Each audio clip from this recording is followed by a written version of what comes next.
Hello everyone. I am the storyteller and I am here to help you today. I know you use this video to fall asleep, so before that, like the video and subscribe to the channel. Also, where are you from and what time are you watching? Now get comfortable and relax. Chapter 1, The Discovery. My name is Elias Varela, and I map ghosts. Not the spectral, chain-rattling kind, not yet, anyway, but the ghosts of property lines, of forgotten alleyways, of houses that stood for centuries before crumbling to dust or succumbing to the voracious appetite of progress. I work for Antunes and Souza, Cartografos Historicos, a firm whose name whispers of sepia-toned maps and the dry rustle of ancient deeds. Our offices occupy the better part of a 17th-century Pombaline building in the Baixa district of Lisbon, a survivor of the great earthquake of 1755, though it bears its scars with a certain stoic dignity. The air inside always smells faintly of old paper, beeswax polish, and the lingering dampness that plagues any structure this close to the Tagus. I am, by nature, a meticulous man. Precision is the bedrock of my profession. A misplaced line, an overlooked footnote in a centuries-old parish record, can mean the difference between a rightful claim and a protracted, ruinous legal battle for our clients. I find a quiet satisfaction in the order of it all, in teasing out the truth from the tangled narratives of the past, rendering it in clean, undeniable lines on fresh vellum or, more often these days, a CAD program. My colleagues find me somewhat reclusive, I suppose. I prefer the company of archived documents to idle chatter, the silent logic of a well-drawn map to the ambiguities of social interaction. It was during the annual inventory of the firm's deep archives, a task usually foisted upon the newest junior, but which I, perversely, volunteered for, that I found them. The archives are located in the sub-basement, a cavernous space with rough stone walls that sweat condensation even in the height of summer. The air down there is thick, heavy, tasting of earth and something else, something akin to stale wine and forgotten sorrows. It's a place where sunlight fears to tread, relying instead on the inconsistent hum and flicker of ancient fluorescent tubes. Most of the contents are what you'd expect: rolled maps in cardboard tubes, stacked ledgers bound in cracked leather, boxes of delicate, spidery correspondence. Decades, centuries of Lisbon's shifting skin, all meticulously filed, or at least, intended to be. The bundle was tucked away in the furthest corner, behind a stack of water-damaged Platt books from the early 1800s, almost as if it had been deliberately hidden. It wasn't boxed or labeled, merely wrapped in a thick, coarse material that felt like old sailcloth, stained dark with age and something that might have been tar. A cord of what looked like plaited horsehair, brittle and stiff, held it together. What drew my eye was the glint of metal where the cord had loosened slightly. Curiosity, a trait I usually keep on a tight leash, tugged. I set down my clipboard and lamp, the beam dancing over the damp stones, and carefully worked at the knot. The horsehair crumbled under my touch, releasing a puff of dry, acrid dust that made me cough. As the sailcloth fell away, it revealed not a collection of maps or documents, but a set of tools. They were surveyor's instruments, undeniably, but unlike any I had encountered in my career or in the various museums I frequented. The centerpiece was a theodolite, but it was a strange, almost fantastical construction. Its body was crafted from a dark, lustrous wood, possibly ebony, and inlaid with intricate silver wire that formed swirling, unfamiliar patterns. The telescope, arcs, and verniers were made of a gleaming, coppery gold metal, brass, perhaps, but with an unusual depth of color and a coolness to the touch that belied the ambient temperature of the vault.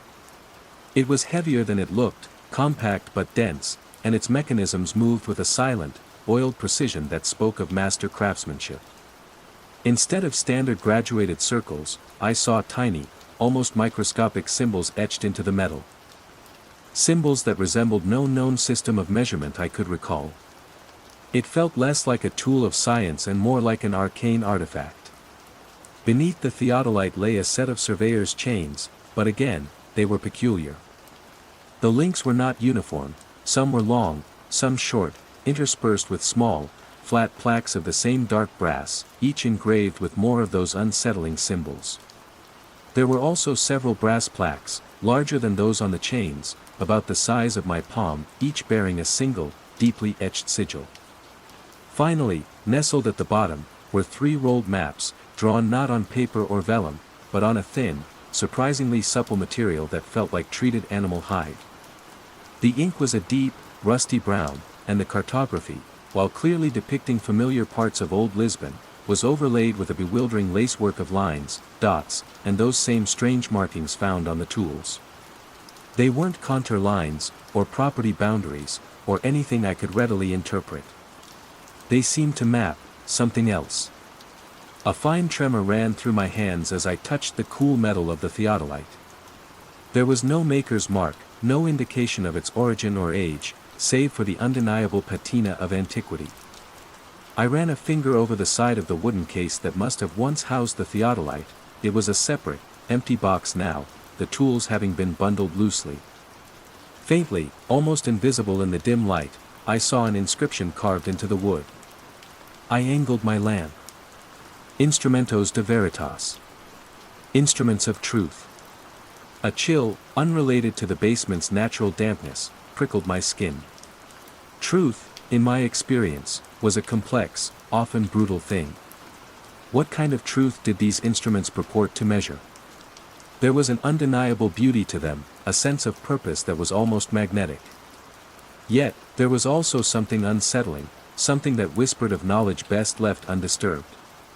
I carefully rewrapped the bundle, the sailcloth feeling oddly resistant, as if it were reluctant to conceal its contents once more. The horsehair cord had disintegrated, so I found some old twine to secure it. I made a note on my clipboard, unidentified surveyor's kit, antique, unusual markings. Further investigation required. It sounded so bland, so utterly inadequate for the strange resonance the objects had evoked in me. For the rest of the day, as I catalogued mundane ledgers and brittle maps, my mind kept returning to that corner of the vault, to the gleam of dark brass and the promise, or perhaps threat, of the Instrumentos de Veritas. The meticulous order of my world had been disturbed by a question mark, an artifact that fit no known category, and I felt a disconcerting mixture of apprehension and a strange, compelling curiosity I hadn't felt in years. The dust from the sailcloth seemed to linger in my nostrils, carrying a scent I couldn't quite place, something ancient, metallic, and faintly sorrowful. Chapter 2, First Foray, Alfama. The Instrumentos de Veritas haunted my thoughts for days. During work hours, I'd find my gaze drifting towards the basement door, the mundane tasks of cross-referencing parish boundaries and digitizing 19th-century land grants feeling suddenly superficial. The city, my Lisbon, was a layered tapestry of stone and memory, and I dealt only with its most visible threads. What if these tools, these instruments of truth, could read the older, deeper patterns? The urge to test them became an insistent hum beneath the surface of my professional diligence. Senora Antonis, the sharp-eyed, silver-haired matriarch of the firm, commented once that I seemed distracted. Thinking of a Fado singer, Elias, she'd asked, a knowing glint in her eye. I'd mumbled something about a complex boundary dispute in the Estrella district and retreated further into my work, or the pretense of it. I decided to take the theodolite out on a Saturday. A personal project, I told myself. A chance to experiment with antiquated techniques. Alfama, Lisbon's oldest district, a labyrinth of narrow streets, crumbling facades, and sudden, breathtaking views of the Tagus, seemed the obvious choice. Its history was palpable, clinging to the very stones worn smooth by centuries of footsteps. If any place held secrets the Instrumentos de Veritas could perceive, it would be here. I chose a small, cobbled square, more of a widening in a bico, really, that I knew from a previous survey. Largo das Portas do Chão, a name that hinted at gates long vanished. It was usually quiet, tucked away from the main tourist thoroughfares, frequented mostly by locals and the ubiquitous cats that sunned themselves on warm tiles. Carrying the bundle was an exercise in itself. The theodolite, despite its relatively compact size, was deceptively heavy, its dense core possessing an inertial stubbornness. The sailcloth wrapping felt cool against my arm, even through my jacket. As I walked through the shadowed alleys of Alfama, the air already thick with the morning scents of coffee, grilled sardines from an early vendor, and the faint, ever-present aroma of damp stone and salt from the river, I felt a prickle of nervous anticipation. Setting up the theodolite was an unervingly intuitive process. The legs, crafted from the same dark wood as its body, unfolded with a smooth click, their pointed metal feet finding purchase on the uneven cobbles as if guided. When I mounted the main instrument, it settled onto its tripod with a satisfying, almost organic seating. There were no spirit levels as I knew them, but as I adjusted the finely threaded screws, the instrument seemed to find its own equilibrium, a subtle tension in its mechanisms easing when it was perfectly aligned. I didn't know with what, only that it felt correct. I peered through the telescope. The optics were astonishingly clear, the image sharp and imbued with a strange vibrancy, as if the colors of the weathered ochre and rose-pink walls opposite were somehow more intense, more real. I began to take readings, not aiming for specific survey points as I normally would, but allowing the instrument to guide my eye. The finely etched symbols on its verniers moved with that silent, clockwork precision. I made notes in a fresh field book, sketching the symbols rather than trying to interpret them into degrees and minutes. It was then that the first oddity occurred. Alfama is rarely still. There's always the murmur of life, voices echoing from open windows, the clatter of dishes, the distant cry of a gull, the whisper of wind funneling through the narrow passages. But as I focused the theodolite on a particular darkened archway across the Largo, the ambient sound seemed to recede. The gentle breeze that had been rustling the bougainvillea cascading from a nearby balcony died completely. A profound, almost unnatural stillness descended upon the little square. And in that silence, I heard it. Faint, at first, almost subliminal. The sound of children laughing. Not the raucous shouts of modern play, but a softer, more melodic sound, like chimes carried on a distant wind. I lowered the theodolite, looking around. The Largo das Portas do Chão was empty. The windows of the surrounding houses were shuttered, or dark. No children in sight. The laughter, light and airy, seemed to emanate from the very stones, from the shadowed archway I had been observing. It lasted only a few seconds, then faded, leaving behind an even deeper silence. My heart hammered against my ribs. I scanned the square again, my rational mind scrambling for an explanation. Sound can play tricks in these old, enclosed spaces. Perhaps a radio playing in a distant apartment, the sound channeled in an unusual way. A schoolyard further up the hill. But the quality of the laughter, it had felt old, ethereal. Shaken, I continued my work, though my focus was fractured. The instrument itself felt different now, a subtle vibration humming through its metallic body, a faint coolness emanating from the eyepiece as I pressed my face to it. I completed my survey of the small square, the theodolite's strange symbols filling several pages of my notebook. Back in my small apartment in Graca, with its view over the terracotta rooftops, I attempted to draft a map from my notes. I used a good quality linen finish paper, my usual Indian ink. As I translated the symbols and angles, a strange frustration grew. The geometry felt off. Not incorrect, but as if it were describing more than 3 dimensions, or dimensions I didn't understand.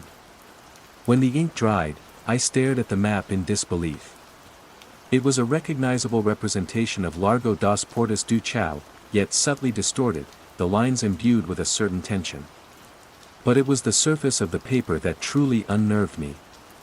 Across certain areas, particularly around the depiction of the shadowed archway, were faint, wispy streaks of pale gray. They weren't smudges from my hand, nor imperfections in the paper. They looked, disturbingly, like ash. Thin, delicate, as if a handful had been gently blown across the page and somehow incorporated into its very fibers. I touched one of the streaks. It was smooth, part of the paper itself. I held the map up to the light. The gray areas were slightly more translucent, as if the paper there was thinner, more fragile. Children laughing. Ash. My meticulously ordered world was beginning to fray at the edges. I tried to rationalize it. faulty ink reacting with the paper. Some strange atmospheric dust that had settled while I worked. But the explanations felt hollow, paper-thin denials against a growing, visceral unease. The instrumentos de veritas had shown me something, or allowed me to perceive something, that normal surveying could not. And I had the chilling certainty that this was only the beginning. The truth these instruments revealed was not the clean, quantifiable truth I was used to. It was something far older, and far more unsettling. Chapter 3, Lingering Whispers and Cold Spots. The map of Largo das Portas do Chão sat on my drafting table, a silent accusation. The ash-like streaks seemed to shift and coalesce when I wasn't looking directly at them, like smoke trapped beneath a layer of varnish. I avoided my workroom for a day, the unease it generated was too potent. But Lisbon, my city, wouldn't let me forget. The following Monday, driven by a compulsion I didn't fully understand, I returned to the Largo das Portas do Chão during my lunch break, without the tools. The sun was brighter, the square livelier with a few tourists consulting their phones, a woman vigorously shaking a rug from an upper window. The phantom laughter was gone, replaced by the mundane sounds of a city going about its day. I walked over to the shadowed archway, the spot that corresponded with the densest ash streaks on my map. And I felt it. A distinct chill.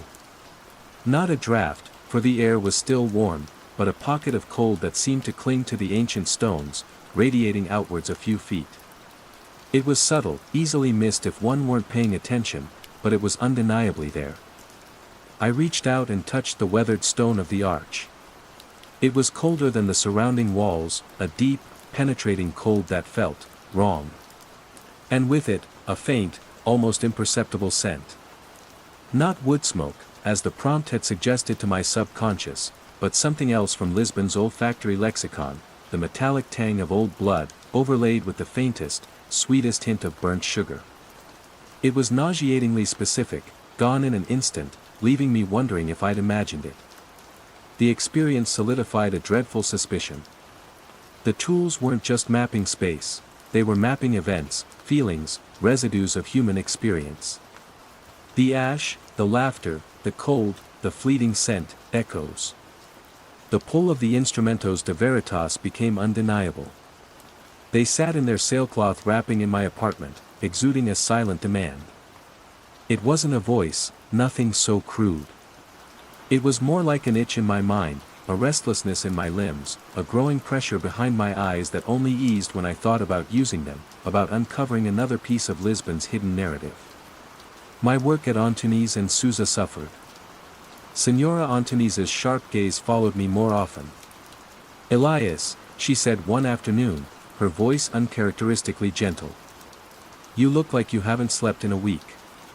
Is everything all right? This Estrella dispute isn't consuming you, is it?" "No, Senora Antoni's," I lied, managing a weak smile. "Just a bit, preoccupied with some historical research. A personal interest." She raised a skeptical eyebrow but didn't press further. "Old stones have their stories, Elias, but don't let them steal your sleep. Some are best left undisturbed." Her words, meant kindly, sent a shiver down my spine. If only she knew.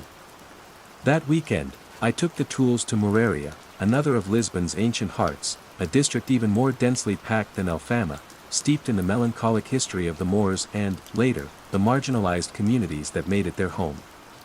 I chose a narrow, winding street, the Travessa de Madragoa Antiga, where the buildings leaned so closely together they almost touched, blotting out most of the sky. The process was similar to Alfama. The unsettling stillness descended as I worked, the tools guiding my hands with that unnerving, intelligent precision. This time, the echo was auditory again, but different. Not laughter, but a low, mournful sigh that seemed to emanate from the damp, moss-stained walls. It was a sound of profound weariness, of resignation. And with it, a fleeting visual impression, the briefest glimpse of a woman's face, pale and sorrowful, looking out from a grimy window that wasn't actually there. It vanished before I could truly register it. The map I produced that evening was streaked not with ash, but with faint, brownish-red stains, like diluted rust, or old, dried blood. Where the sigh had been most potent, the paper felt oddly damp to the touch, even after the ink had dried, and it carried a faint, musty odor, like unaired linen and decay. I tried to fight the compulsion. I locked the tools in my spare room cupboard, buried them under old blankets. For 2 days, I managed to ignore them. The pressure in my head built to a throbbing ache. I became irritable, unable to concentrate. My sleep was plagued by fragmented dreams of winding streets, indecipherable symbols, and the faint, persistent sound of weeping. On the 3rd day, I retrieved them. The relief was immediate, a cool wave washing over my agitated nerves. The tools wanted to be used. They needed to be used. And, terrifyingly, I was beginning to need to use them. I considered showing the tools to someone, perhaps an antique specialist or a historian. But who would believe me? That these instruments mapped not just geography, but sorrow and ephemeral whispers. They would think me mad. The very nature of the phenomenon ensured my isolation. I was alone with these instruments of truth, and the increasingly unsettling reality they were unveiling. The city I had loved for its tangible history was beginning to show another face, a spectral underbelly, and I was its unwilling cartographer. Chapter 4, The Weight of History. The maps were accumulating. Largo das Portas do Chão with its ashen whispers of children, Travessa de Madrigoa Antiga, stained with the ochre of sorrowful sighs. Each one was a physical testament to an unseen layer of Lisbon, a layer that was becoming increasingly, distressingly real to me. The rational part of my mind, the meticulous cartographer, screamed for evidence, for context. I began to research. Not the tools themselves, I instinctively felt that path would be a dead end, that their origins were likely lost to any conventional historical record, or perhaps deliberately obscured. Instead, I focused on the locations I had mapped, cross-referencing my unsettling findings with the archives at Antunes and Sousa, and then, more furtively, with the vast resources of the Torre do Tombo, the National Archive. The connection to Largo das Portas do Chão came first. After hours sifting through dusty parish records and chronologies of Alfama, I found it, a brief, chilling entry in a 17th-century manuscript detailing minor city events. Ano de Graça de 1682. Agosto, fogo de pauca monta mas de grande tristeza tomo uma casa de Orfeos perto das Portas do Chão. Diz-se que quatro crianças pequenas pareceram antes que as chamas fossem subjugadas. Cinzas e lamentos por dias seguirão. Year of Grace 1682. In August, a small but greatly sorrowful fire took an orphanage near Portas do Chão. It is said 4 small children perished before the flames were subdued. Ashes and laments followed for days. Ashes. Laughter turned to laments. My blood ran cold. The ash streaks on my map, the phantom laughter, it wasn't just a feeling, it was a direct, terrifying echo of a specific tragedy, almost 4 centuries old. The tools hadn't just sensed an amorphous emotion, they had pinpointed the residue of an event. The Travessa de Madrigoa Antiga was harder to pin down. The sorrow there felt more diffuse, less tied to a single incident. Mouraria had seen centuries of hardship, poverty, disease, the quiet suffering of those on the fringes. The brownish-red stains, the dampness, the sigh, perhaps it was the cumulative weight of countless unrecorded griefs, a general miasma of human struggle. The research, however, provided a grim sort of validation. I wasn't imagining it. Or rather, what I was experiencing, what the tools were revealing, had a basis in the city's factual, albeit often forgotten, past. This realization was not comforting. It cemented the uncanny nature of the instrumentos de veritas and deepened my fear of what else they might uncover. The echoes themselves were escalating. It was no longer just subtle sensory anomalies at the mapped locations. During one mapping session in a quiet courtyard behind the Say Cathedral, a place known for its Roman foundations, I was adjusting the theodolite when the scene before me flickered. For a horrifying instant, the familiar weathered stone of the cathedral wall transformed into rougher, more ancient masonry, and a figure in a dark, hooded robe hurried past, head bowed, vanishing as quickly as he appeared. My breath hitched. It was too clear, too defined to be a trick of the light. The phantom sensations also intensified. While mapping a narrow flight of steps near the Castello de São Jorge, an area that had seen countless battles and sieges, I felt a sudden, sharp pain in my shoulder, as if from a heavy blow. I cried out, stumbling back, my hand flying to the spot. There was nothing there, no bruise, no mark, but the phantom ache lingered for an hour. Later, while drafting the map of that area, which showed angry, jagged crimson lines, I experienced a wave of inexplicable, burning rage that left me trembling and sweating. It was becoming clear that the tools weren't just passive recording devices. They were active, perhaps even hungry. They seemed to draw these echoes out, to give them a fleeting, fragile purchase on the present. And with each mapping, I felt drained. Not physically tired in the usual sense, but hollowed out, as if some vital part of my own emotional energy was being siphoned off to fuel these manifestations. I found a small, leather-bound journal tucked into a hidden compartment of the wooden box that I presumed once held the theodolite. Its pages were brittle, the ink faded. The script was an archaic Portuguese, difficult to decipher, filled with the same strange symbols that adorned the tools and my maps. I spent painstaking hours with dictionaries and magnifiers. Much of it was incomprehensible, seemingly technical notes related to the tool's operation. But then, a few phrases leaped out, chilling me to the core. A verdade tem peso. Truth has a weight. O que é mapeado é despertado. That which is mapped is awakened. Cuidado com o eco que devora o seu proprio criador. Beware the echo that devours its own maker. Warnings. Obscure, terrifying warnings. The journal didn't speak of a guild, but it mentioned os cartógrafos de memoria oculta, the cartographers of hidden memory. Were they the creators? Or merely previous users, victims? The weight of history was no longer an abstract concept, a collection of dates and facts. It was becoming a palpable presence, a force. And the instrumentos de veritas were my keys to unlocking it, whether I wanted to or not. The city, my beloved, familiar Lisbon, was transforming before my very eyes into a place teeming with unseen currents, sorrowful phantoms, and the lingering trauma of centuries.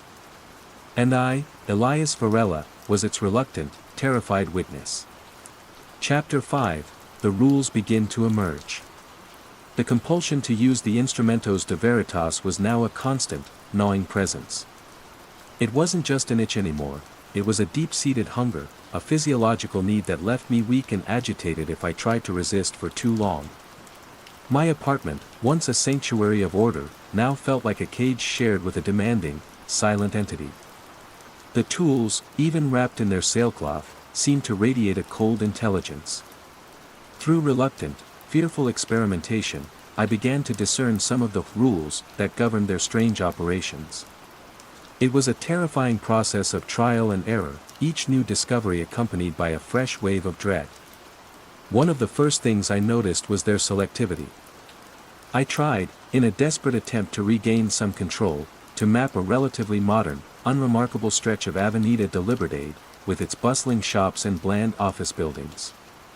The theodolite felt sluggish, resistant. The finely tuned mechanism seemed stiff, almost petulant. The symbols I recorded were sparse, the resulting map almost blank, devoid of the usual disturbing streaks or stains. It was as if the tools considered such a place beneath their notice, its historical resonance too faint, too shallow. But take them to the Alfama, to Moraria, to any place where the stones themselves seemed saturated with age and event, and they came alive. The mechanisms whirred with that silent, eager precision. The eyepiece grew cold against my skin. They thrived on strong history, on locations steeped in intense human experience, joy, sorrow, violence, devotion.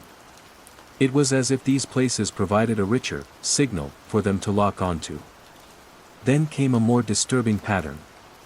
Mapping an area of particularly potent history seemed to act as an amplifier. After a session near the Largo do Carmo, the skeletal ruins of the Convento do Carmo, a stark reminder of the 1755 earthquake's devastation, the tools became almost frenzied in their sensitivity. The very next day, when I reluctantly used them in a seemingly innocuous side street in the Barrio Alto, a place I'd previously considered to have a lighter, more bohemian spirit, the echoes were overwhelming. I was hit by a cacophony of ghostly revelry, snatches of song, drunken shouts, the clink of glasses, overlaid with a desperate, weeping counterpoint, so intense it left me dizzy and nauseous. The resulting map was a chaotic mess of vibrant, clashing colors and textures I couldn't have produced consciously if I'd tried. It seemed that mapping one type of powerful echo didn't dissipate it, but rather unlocked, or attracted, deeper, more volatile ones, sensitizing not just the tools, but me. The act of mapping was also taking a more profound toll. It wasn't just a vague feeling of being drained anymore. After each session, I felt a distinct emptiness, a hollowing out. My own emotions felt muted, my memories less vivid, as if the intense experiences I was channeling were somehow overriding or diluting my own. I would look in the mirror and see a stranger, his eyes haunted, his face drawn and pale. The physicality of the echoes was also evolving, becoming more persistent, more invasive. The sadness I'd mapped in that alley in Moreria was no longer just a fleeting chill. When I revisited the spot, drawn there by a morbid curiosity I couldn't suppress, the cold was deeper, more pervasive. It clung to my clothes, a damp, bone-aching chill that followed me home and took hours to dissipate, even under a hot shower. The air in that alley now felt heavy, sodden, like breathing in tears. In another instance, I mapped a small, forgotten square near the Feira de Ladra, the famous flea market, a place that had likely seen its share of desperate bargains and bitter disputes. The map showed a tight knot of angry crimson and black. Returning there days later, the air was thick with the coppery, metallic scent of blood, so strong it made my stomach churn. And the walls of the nearest building, when I tentatively touched them, they felt subtly bruised, yielding almost imperceptibly under my fingertips, as if the stone itself remembered violence. I began to understand one of the cryptic warnings from the journal, a verdade tem peso. Truth has a weight. The truths these instruments revealed were not abstract. They were tangible, heavy, and they were beginning to accumulate, not just on the maps, but in the locations themselves, and, terrifyingly, within me. One evening, driven by a desperate need to understand the source of these instruments, I revisited the firm's sub-basement. Senora Antunes had given me a key, trusting my meticulous nature for the ongoing archival organization. Armed with a powerful flashlight, I searched the corner where I'd found the bundle. Behind the damaged plat books, I found a loose flagstone. Prying it up with a crowbar borrowed from the building's janitor, I discovered a small, lead-lined cavity. Inside, resting on a bed of rotted velvet, was another small, leather-bound book, older and more fragile than the journal. Its pages were filled with the same archaic script and disturbing symbols, but also with meticulously drawn anatomical sketches, human hands, eyes, and stranger, diagrams of what looked like energy flows within the body, converging on the head and chest. One recurring phrase, circled several times, sent a fresh wave of horror through me, O cartografo torna-se o mappa. The cartographer becomes the map. The tools weren't just revealing the city's past, they were shaping it, or perhaps, allowing its most potent moments to bleed through into the present. And I was the conduit, the lens. The rules were becoming clearer, and each one pointed towards a horrifying symbiosis, a parasitic relationship where Lisbon's dead fed on the living, with me as the unwilling intermediary. The weight of truth was threatening to crush me. Chapter 6, The Seep. The lines were blurring. Not just the lines on my increasingly disturbing maps, but the lines between past and present, between the city's recorded history and the visceral, intrusive echoes the instrumentos de veritas were dredging up. And, most alarmingly, the line between myself and the phenomenon I was mapping. The mapped locations were no longer returning to normal after I left. The changes, once subtle, were becoming more entrenched. In Largo das Portas do Chão, on a still day, I could sometimes see the faintest shimmer in the air near the archway, like heat haze, but cold. And if the light was just right, or perhaps if my own perception was sufficiently warped, I could almost see those gray, ash-like streaks from the map suspended in the atmosphere, a ghostly miasma. The phantom scent of blood and burnt sugar was now a near-constant presence if I lingered too long. It was as if the act of mapping created a tear, a perforation in the fabric of reality, allowing the essence of the past to seep through more persistently. Or worse, that the tools weren't just observing, but actively drawing these echoes forth, anchoring them to the present. The thought that I was personally responsible for these lingering hauntings, for making these places worse, was a heavy burden. My emotional state became a battleground. Visiting a mapped location, or even just unrolling one of the accursed charts in my apartment, would trigger an overwhelming surge of the dominant emotion tied to that place. Looking at the map of the steps near Castelo de São Jorge, with its angry crimson slashes, could send me into a sudden, inexplicable fit of temper, my fists clenching, my teeth grinding, a torrent of silent curses filling my mind. Unfurling the Moraria map, with its sorrowful, rust-colored stains, would plunge me into a profound melancholy, a sense of despair so heavy I could barely move. These weren't my emotions. They were alien, invasive, yet they used my body, my mind, as their vessel. I felt like a poorly tuned radio, picking up stray broadcasts from bygone eras, the signals overwhelming my own frequency. The journal's warning, "O cartógrafo torna-se o mapa," echoed in my thoughts with terrifying clarity. I was becoming a repository for the city's concentrated traumas. The seepage wasn't confined to the mapped locations anymore. It was following me home. My small apartment in Graca, once my refuge, began to feel tainted. After a particularly intense session mapping a forgotten plague pit near the Hospital de São José, the map was almost black. Feeling greasy and cold to the touch, I started to experience a persistent chill in my own living room. Drafts from non-existent sources. The scent of damp earth and something vaguely medicinal, like old poultices. My sleep, already fractured, became a torment of feverish dreams, not of specific events, but of immense, crushing crowds, of suffocating darkness, of a vast, collective suffering. My colleagues at Antunes and Sousa treated me with a new, cautious distance. My gaunt appearance, my perceptible agitation, my increasing silences, they marked me as unwell. Senora Antunes tried once more. "Elias," she said, her voice firm but kind, laying a hand on my arm.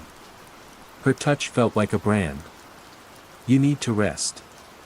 Take some time off. Go to the coast, breathe some clean air. Lisbon will still be here when you return." I recoiled slightly, unintentionally. "I'm fine, Senora," I mumbled, my voice hoarse. "Just a difficult project." Her eyes, usually so sharp, softened with something like pity. "This city, it can be heavy. Elias. Its memories run deep. Don't let them drown you. Drown me." The word resonated.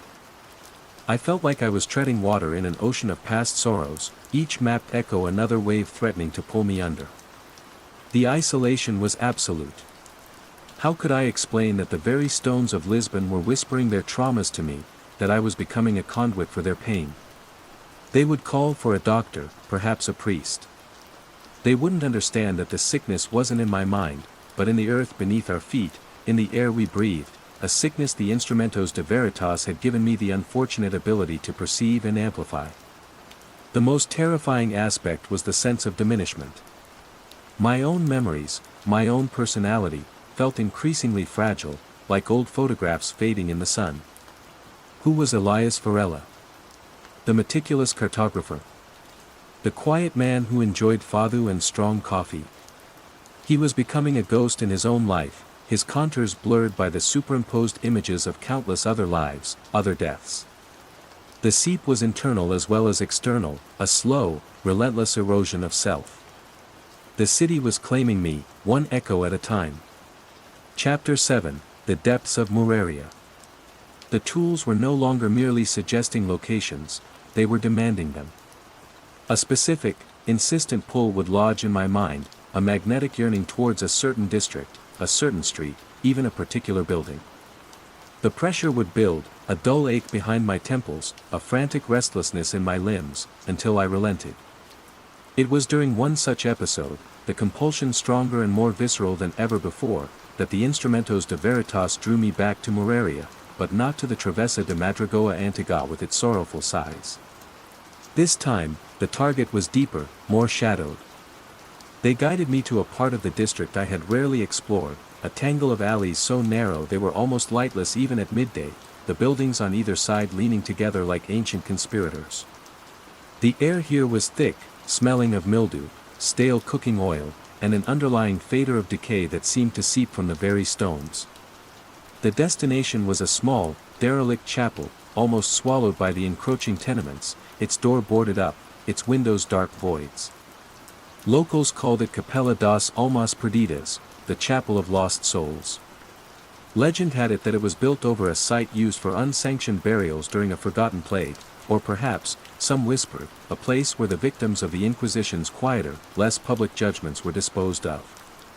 As I set up the theodolite before the chapel's rotting facade, the usual stillness descended with an almost physical weight, crushing the already sparse sounds of the alley. But this silence was different. It wasn't empty. It was charged, pregnant with a dreadful anticipation. The ebony and brass instrument in my hands felt colder than ever, vibrating with a low, almost inaudible thrum, like a living thing sensing prey. The moment I peered through the eyepiece, the world warped. It wasn't a flicker this time, not a fleeting glimpse. The boarded-up doorway of the chapel dissolved into an open arch, revealing a dark, cavernous interior lit by a few guttering tallow candles. Huddled figures, cloaked and indistinct, moved within, their forms casting long, dancing shadows. There was no sound from them, not yet, but the sense of oppressive dread was overwhelming. I forced myself to take readings, my hands shaking so violently I could barely hold the pencil to my field book. The symbols on the theodolite's verniers glowed with a faint, internal luminescence, a sickly green hue I hadn't seen before. With each adjustment, each notation, the scene within the chapel grew clearer, more defined. I could see their faces now, gaunt, terrified, eyes wide with a primal fear. And then the sounds began. Not from the figures themselves, but from beneath them, from the very ground they stood upon. A chorus of low, guttural moans, a sound of immense, collective suffering, so profound it seemed to vibrate through the cobbles beneath my feet, up through my legs, settling like a cold stone in my gut. Suddenly, one of the cloaked figures in the vision turned. Its shadowed face lifting towards me, towards the lens. I couldn't see its eyes, only deeper darkness within the hood, but I felt its gaze, ancient and malevolent, pierce through the centuries, through the brass and glass of the theodolite, into my very soul. A wave of icy terror washed over me, so potent I nearly screamed. My breath hitched, my heart seemed to stop. The air in the alley grew thick, heavy, like smoke, but carrying a charnel scent of old bones and rot. I felt a crushing pressure on my chest, as if an immense weight were settling upon me. Breathing became a conscious, painful effort. The walls of the alley seemed to close in, the shadows deepening, imbued with a menacing, watching presence. I don't know how long I stayed there, frozen, caught between the horrifying vision in the eyepiece and the oppressive atmosphere threatening to suffocate me. It felt like an eternity. Finally, with a desperate surge of adrenaline, I tore myself away from the theodolite, stumbling back, gasping for air. The vision in the chapel vanished, the boarded door reappearing, but the oppressive feeling, the stench, the weight in the air, lingered. Back in my apartment, my hands still trembling too much to draft properly, I eventually managed to produce the map. It was unlike any of the others. The paper itself seemed to have changed texture, becoming rough and brittle in places. Large sections were almost entirely black, not with ink, but with a greasy, soot-like substance that stained my fingers. Other areas were a deep, visceral crimson, like congealed blood. The symbols I had recorded were jagged, aggressive, almost claw-like. The map felt actively hostile, radiating a palpable malevolence. I couldn't bear to look at it for long, and quickly rolled it up, securing it with shaking hands. The experience in front of the Capella das Almas Perdidas was a turning point. This wasn't just about mapping passive emotional residue anymore. The echo I had encountered there felt aware. It had looked back.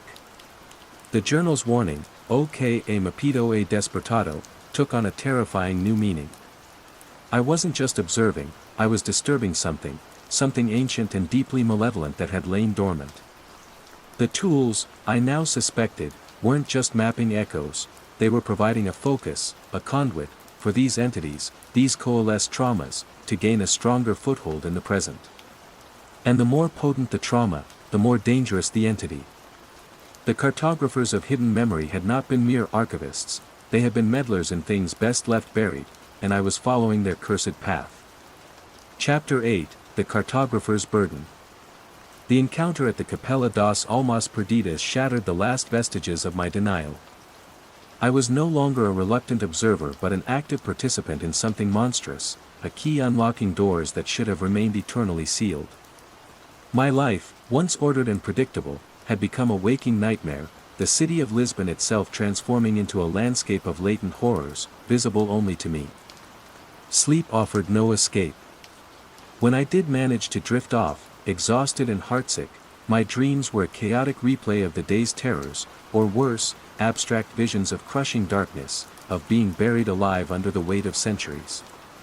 I'd wake with a gasp, heart pounding, the greasy, charnel scent from the chapel map clinging to my nostrils, even though the map itself was tightly rolled and hidden away. During the day, the world felt thin.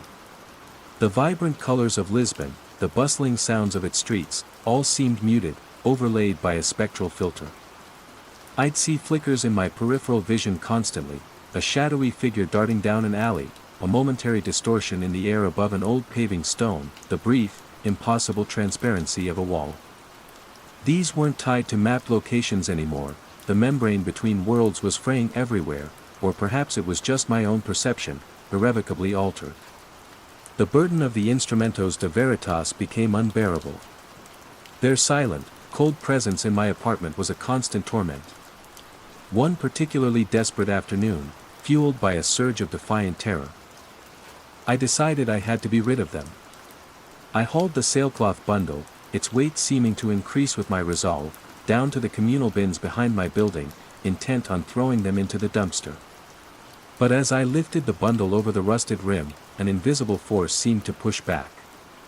My arms locked, trembling with the effort, but I couldn't complete the motion. The tools, it seemed, would not be so easily discarded. Frantic, I dragged them back upstairs. My next thought was destruction. I unwrapped them, the gleaming brass and dark wood looking almost malevolent in the stark light of my kitchen. I took a heavy hammer from my toolkit.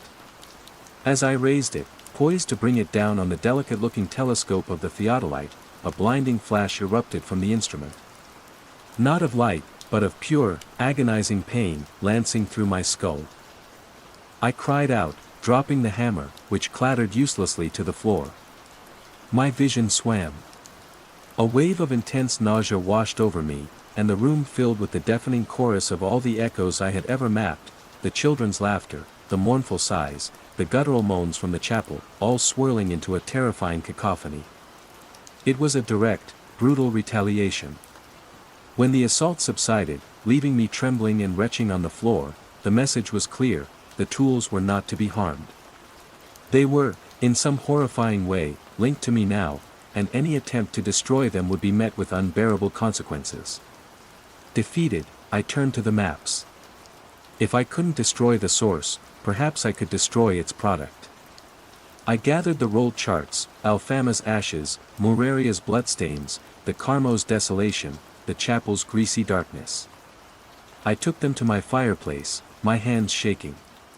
But as I held the first map, the one of Largo das Portas do Chão, to a lit match, the ash streaks on the paper seemed to writhe, and a child's heartbroken sob echoed through my apartment, so real, so filled with pain, that I flinched back, dropping the match. The flame guttered out. I couldn't do it. Destroying the maps felt like harming the souls trapped within them, or perhaps, destroying a part of myself that was now inextricably bound to them. It was then, staring at the collection of horrifying charts spread across my floor, that a dreadful understanding began to dawn. The strange, esoteric symbols on the original maps that came with the tools, the ones I had initially dismissed as an unknown cartographic system, they were starting to make a horrifying kind of sense. They weren't just individual notations, they were interconnected. When I laid my own maps out in the sequence I had created them, the dominant streaks and stains, the very emotional tenor of each location, seemed to form a larger, emergent pattern, aligning with certain key sigils on those original, ancient charts. It was like a blueprint. A blueprint for what, I dreaded to imagine. Was I, by mapping these individual points of trauma, unwittingly contributing to the creation of something far larger, Master Echo, as the prompt had so presciently suggested? A coalescence of the city's most potent agonies, given form and focus by the instrumentos de veritas. The thought was paralyzing. Each map I created was another piece of a monstrous mosaic, another note in a symphony of despair. O cartografo torna esse o mappa. I was not just a conduit, but a living component of this terrible design. My own energies, my vitality, my very essence, were being woven into this spectral tapestry. I was being hollowed out, my identity eroded, replaced by the cumulative weight of Lisbon's suffering.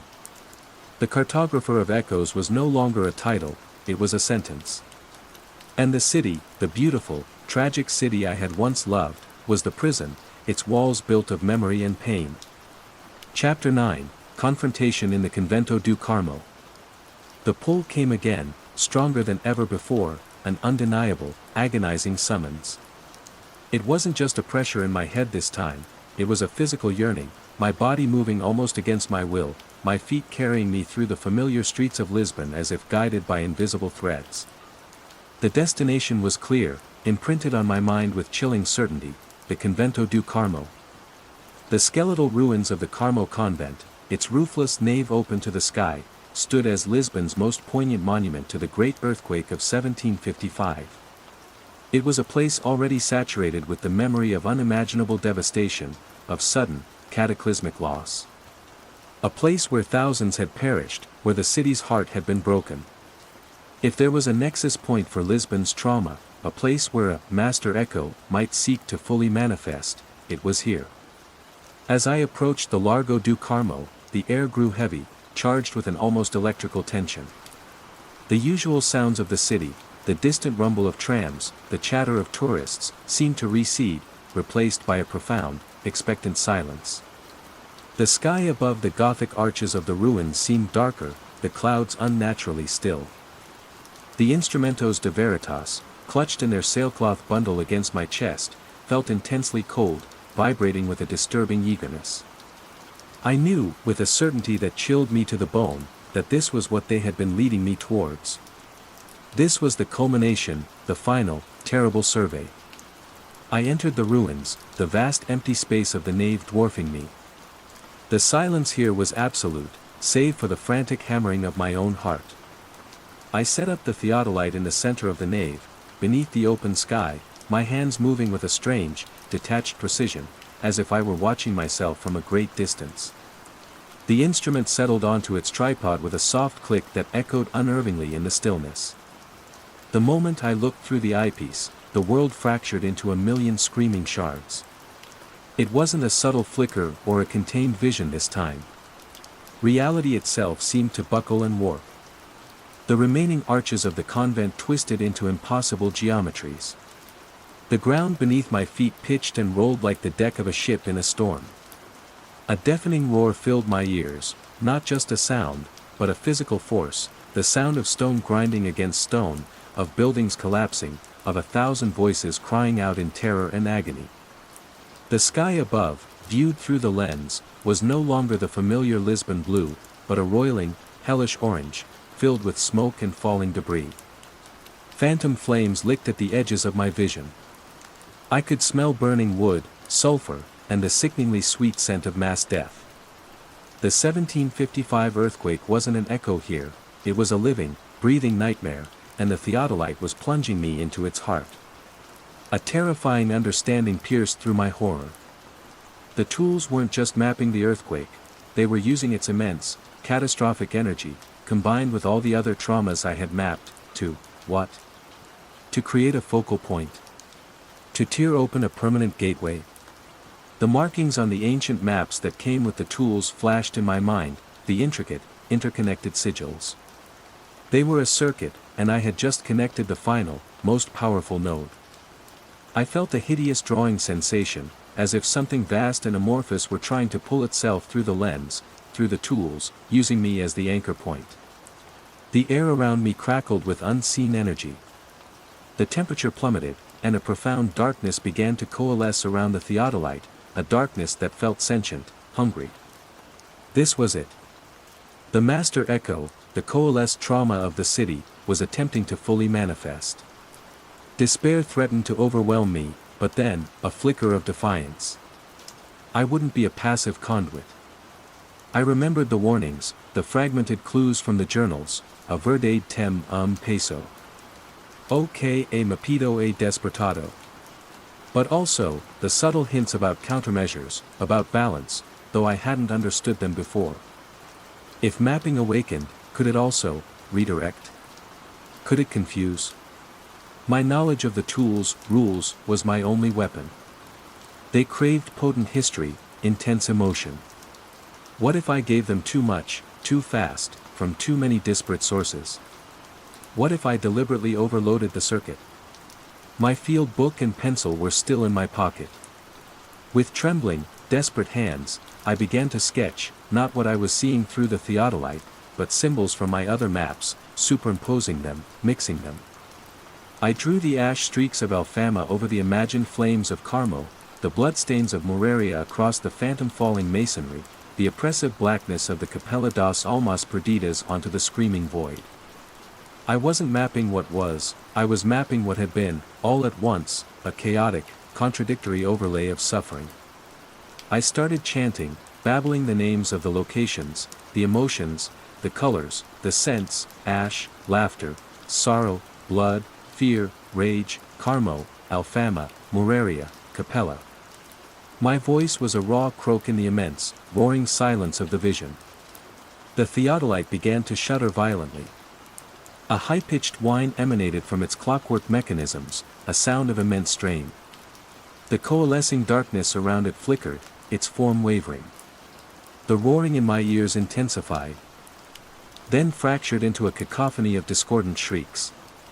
The vision in the eyepiece began to strobe, images of the earthquake, the fire, the plague pit, the sorrowful woman, the terrified figures in the chapel, all flashing in a dizzying, nauseating sequence.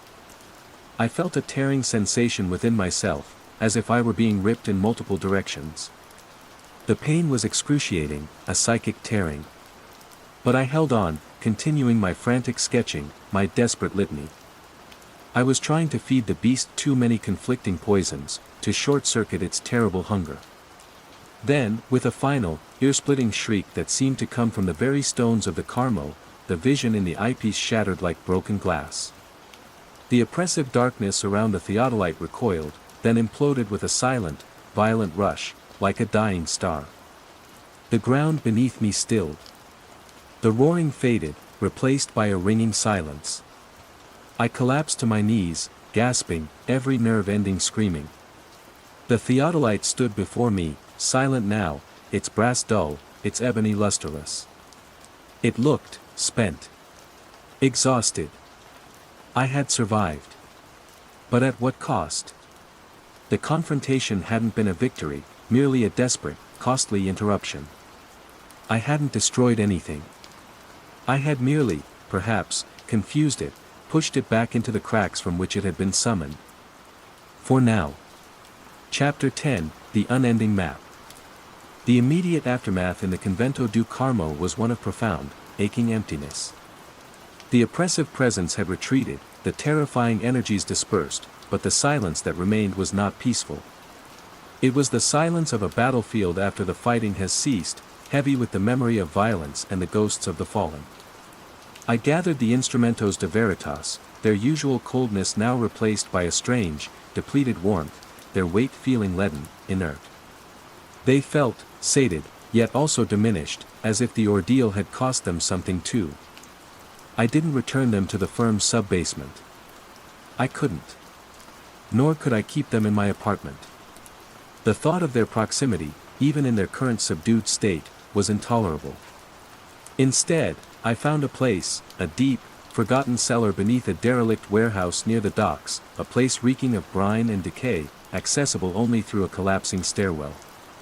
There, wrapped once more in their stained sailcloth, I entombed them, walling up the small alcove with loose bricks and rubble, a crude, desperate act of sealing. It wasn't a solution, merely a postponement. I knew, with a chilling certainty, that they were not truly contained. They were merely dormant.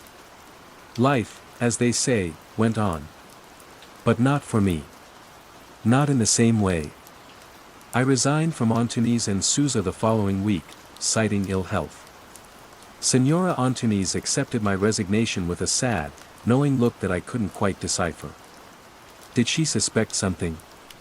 Or was it merely pity for a young man who seemed to have been broken by some unseen burden? I didn't ask. I couldn't. I became more reclusive than ever.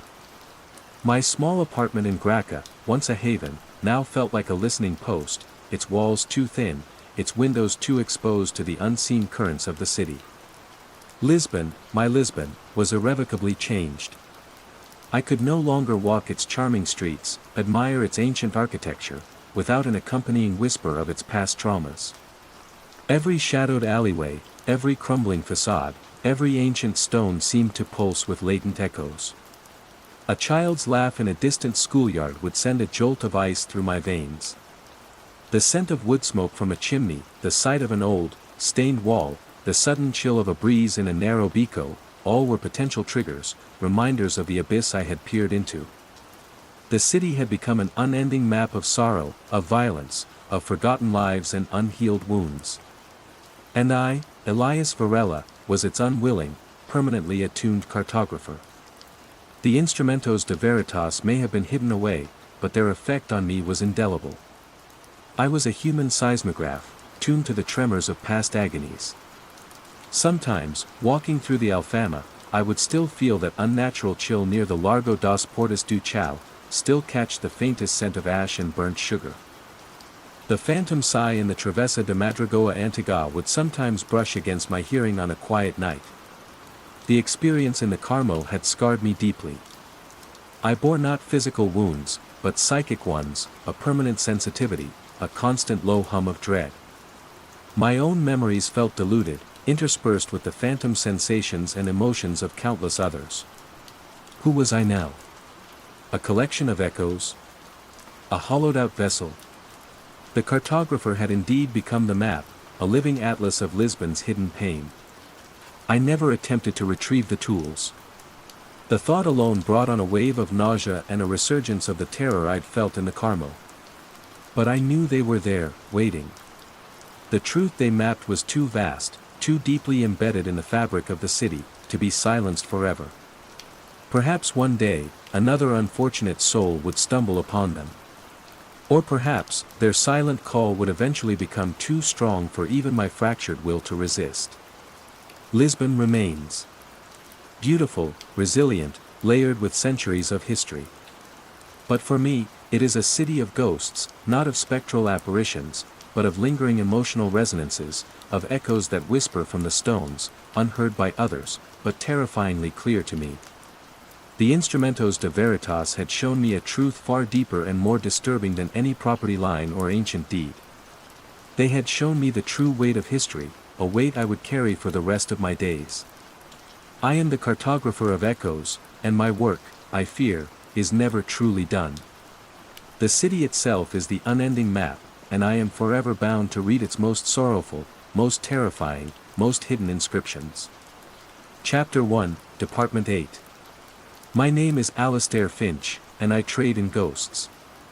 Not the ectoplasmic kind, mind you, though Edinburgh has more than its fair share of those reputed, but the ghosts of memory, of stone and story. As a senior historian for the City of Edinburgh Council's Heritage Preservation Department, My days are spent sifting through the sediment of centuries, piecing together the fragmented narratives that cling to this city like the persistent har rolling in from the Firth of Forth.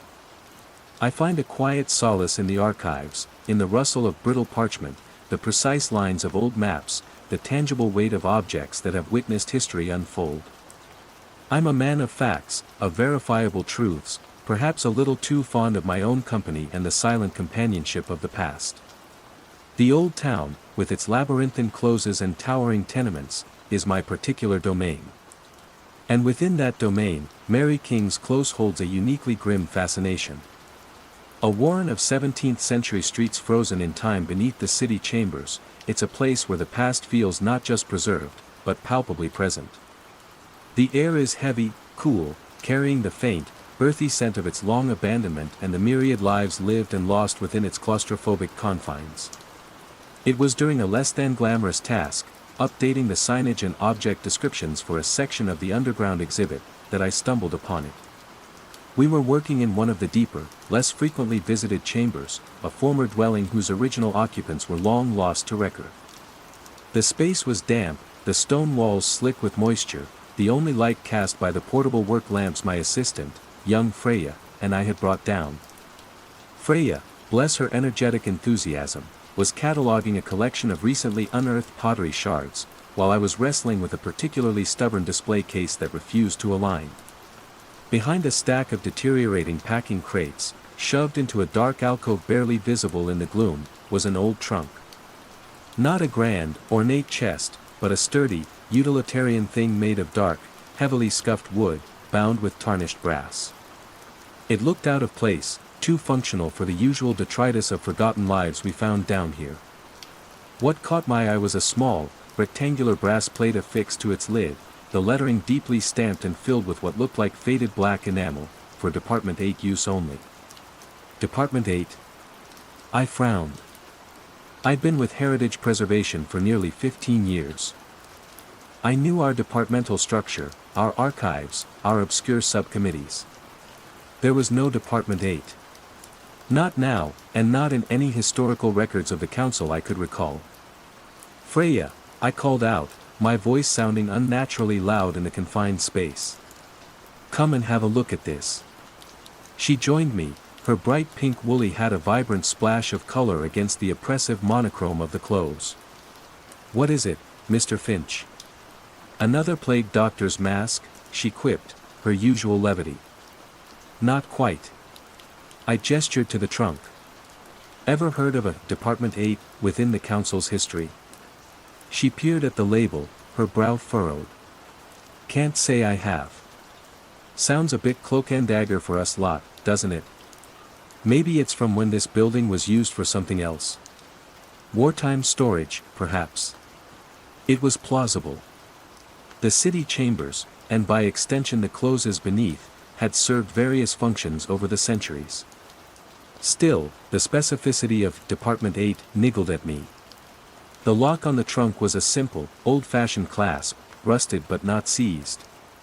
With a bit of effort, and a grunt that belied my usually sedentary lifestyle, I managed to wrench it open.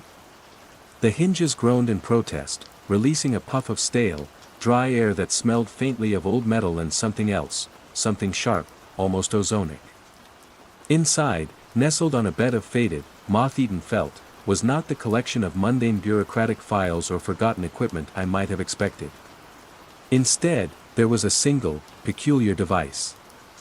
At first glance, it resembled a sextant, the kind a navigator might use to chart a course by the stars. But this was a more complex, almost baroque instrument. Its frame was crafted from a dark, dense wood, almost black, and inlaid with thin strips of what looked like silver, forming intricate, unfamiliar patterns, not Celtic knots, nor any heraldic design I recognized. The arc was made of a heavy, dull gray metal, possibly pewter or some unknown alloy, and instead of a standard mirrored system, it was fitted with a series of extra lenses, crystalline and multifaceted, like an insect's eye. There were several dials, also of the gray metal, but they bore no numbers, no familiar gradations, only a series of finely etched symbols, tiny and cryptic. It was undeniably old, yet it possessed a strange, almost alien aesthetic. There was no maker's mark, no inscription beyond the enigmatic Department 8 on the trunk. It felt heavy in my hands, cold to the touch despite the close atmosphere of the chamber. It exuded an aura of meticulous, if unsettling, craftsmanship. Beside it lay a slim, leather-bound notebook, its pages yellowed and brittle, filled with cramped, spidery handwriting and more of those strange symbols, interspersed with what looked like highly detailed sketches of Edinburgh landmarks, not architectural renderings, but something more, abstract, overlaid with swirling lines and dotted pathways. "What in God's name is that?" Freya whispered, peering over my shoulder, her usual cheerfulness momentarily eclipsed by a sense of awe, or perhaps unease. "I have absolutely no idea," I confessed, turning the strange sextant over in my hands. The lenses caught the lamplight, fracturing it into a dozen tiny rainbows. "But I intend to find out."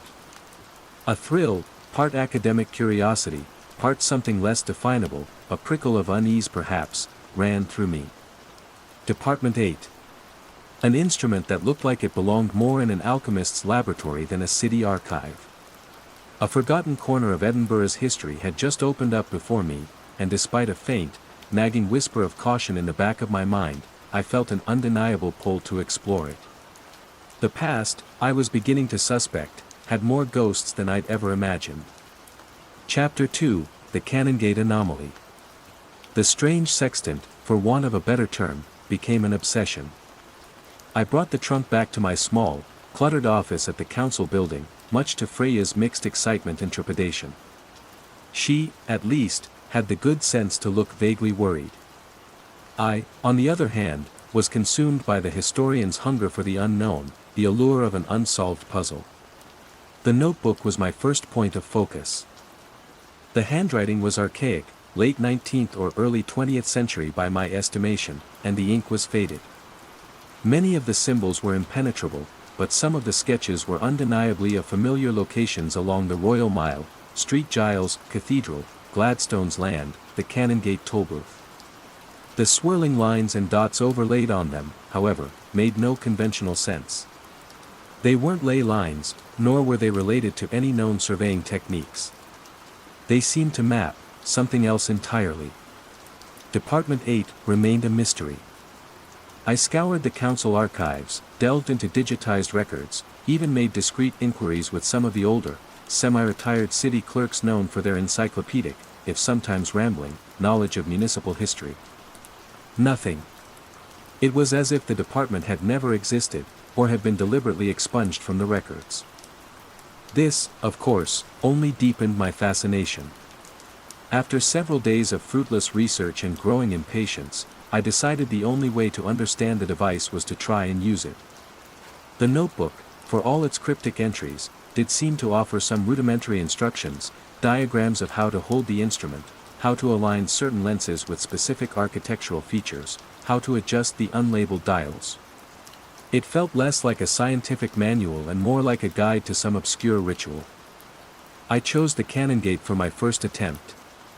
It's one of the oldest sections of the Royal Mile, steeped in history, from royal processions to grim executions. I picked a relatively quiet spot near the Canongate Kirk, late one afternoon as the light began to fade and the tourist throngs thinned. The air was crisp, carrying the usual Edinburgh sense of damp stone, distant brewery hops, and the faint tang of salt from the Firth. Carrying the device, even in its relatively innocuous modern satchel, made me feel conspicuous, like a charlatan or a spy. I found a secluded stone bench overlooking a narrow close. Taking a deep breath, I removed the sextant. It felt cold and unnervingly heavy in my hands. Following the notebook's diagrams as best I could, I raised it to my eye, aligning the primary lens with the dark, weathered stones of an old tenement across the street. The multifaceted auxiliary lenses created a peculiar, fragmented view, like looking through a fractured prism. I began to turn one of the unlabeled dials, as indicated in a particularly dense section of the notebook. Nothing happened at first. Then, as the dial clicked past a certain almost imperceptible etching, the world through the lenses sharpened with an unnatural clarity. The colors of the stone, the lichen, the the grime in the crevices, all seemed hyper-real, almost painfully intense. And then, the atmosphere changed. The gentle breeze that had been whispering down the Canongate died abruptly. A sudden, profound stillness fell, the distant city sounds muted as if a heavy blanket had been thrown over them. The air grew thick, cloying, pressing in on me. And with it came a smell, a deeply unpleasant, pervasive odor of damp, rotting coal, mixed with something else, something acrid and sour, like stagnant water and decay. It was the ghostly scent of old Riki's most impoverished past, a miasma of hardship clinging to the air. I lowered the instrument, feeling a wave of dizziness. The smell lingered, making my nostrils burn. The heaviness in the air was palpable, an oppressive weight on my chest. I looked around. The street was still quiet, a few passers-by hurrying home, seemingly oblivious. Was I the only one experiencing this? I glanced at my shadow, cast long and thin by the setting sun on the wall of the kirk. And then I froze. My shadow, it twitched. I hadn't moved. I was standing perfectly still, yet the dark silhouette on the stone seemed to shift, its head turning slightly, out of sync with my own. I blinked, thinking it was a trick of the fading light, a momentary retinal distortion. I raised my hand slowly. My shadow's hand rose too, but there was a fractional, horrifying delay, a slight tremor in its movement that didn't match mine. It was as if it were a poorly puppeteered marionette, connected to me by loose, uncertain strings. A cold dread, sharp and immediate, pierced through my academic curiosity. This wasn't some quaint historical measuring device. This was something else entirely. The scent of rotting coal, the oppressive air, and now this dislocation of my own shadow. I hastily packed the sextant away, my hands fumbling with the clasps of the satchel. The oppressive atmosphere seemed to lessen slightly as the device was concealed, the foul scent beginning to dissipate, though a faint trace lingered in my nostrils. I stood up, my legs feeling unsteady. I took a few steps, watching my shadow. It still seemed reluctant, lagging a fraction of a second behind my movements, its edges blurred and indistinct, as if it were struggling to keep up, or perhaps, considering going its own way. I hurried back towards the high street, away from the Canongate. The encounter leaving me shaken and deeply unnerved. The rational part of my brain scrabbled for explanations, a sudden drop in atmospheric pressure, a nearby drain releasing foul air, tiredness playing tricks on my eyes. But the explanations felt flimsy, inadequate against the visceral reality of what I had experienced, particularly the chilling dance of my own shadow. That night, sleep was elusive. Every time I closed my eyes, I saw that lagging, hesitant silhouette. When I finally drifted into a fitful doze, I dreamt of dark, narrow closes filled with the stench of decay, and of shadows that whispered and moved with a life of their own. The device from Department 8 had given me my first reading, and it was a language of pure, unadulterated dread.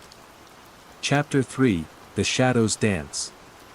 The days following the Canongate experiment were steeped in a low, persistent anxiety. The scent of rotting coal would return at odd moments, a phantom smell clinging to my clothes or arising suddenly in a perfectly clean room, making me wrinkle my nose and glance around in unease. The oppressive heaviness in the air, too, would sometimes descend without warning, a suffocating blanket that made my chest ache and my thoughts feel sluggish. These were fleeting, disconcerting, but it was the behavior of my shadow that truly began to unravel my composure. It didn't return to normal.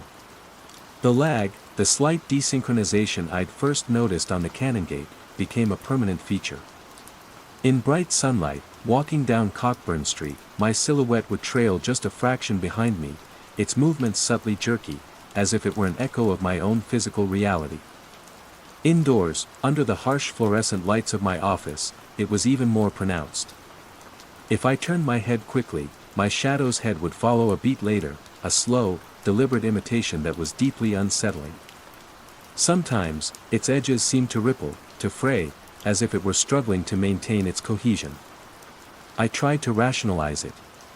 Stress, I told myself. Lack of sleep. Perhaps I needed my eyes tested.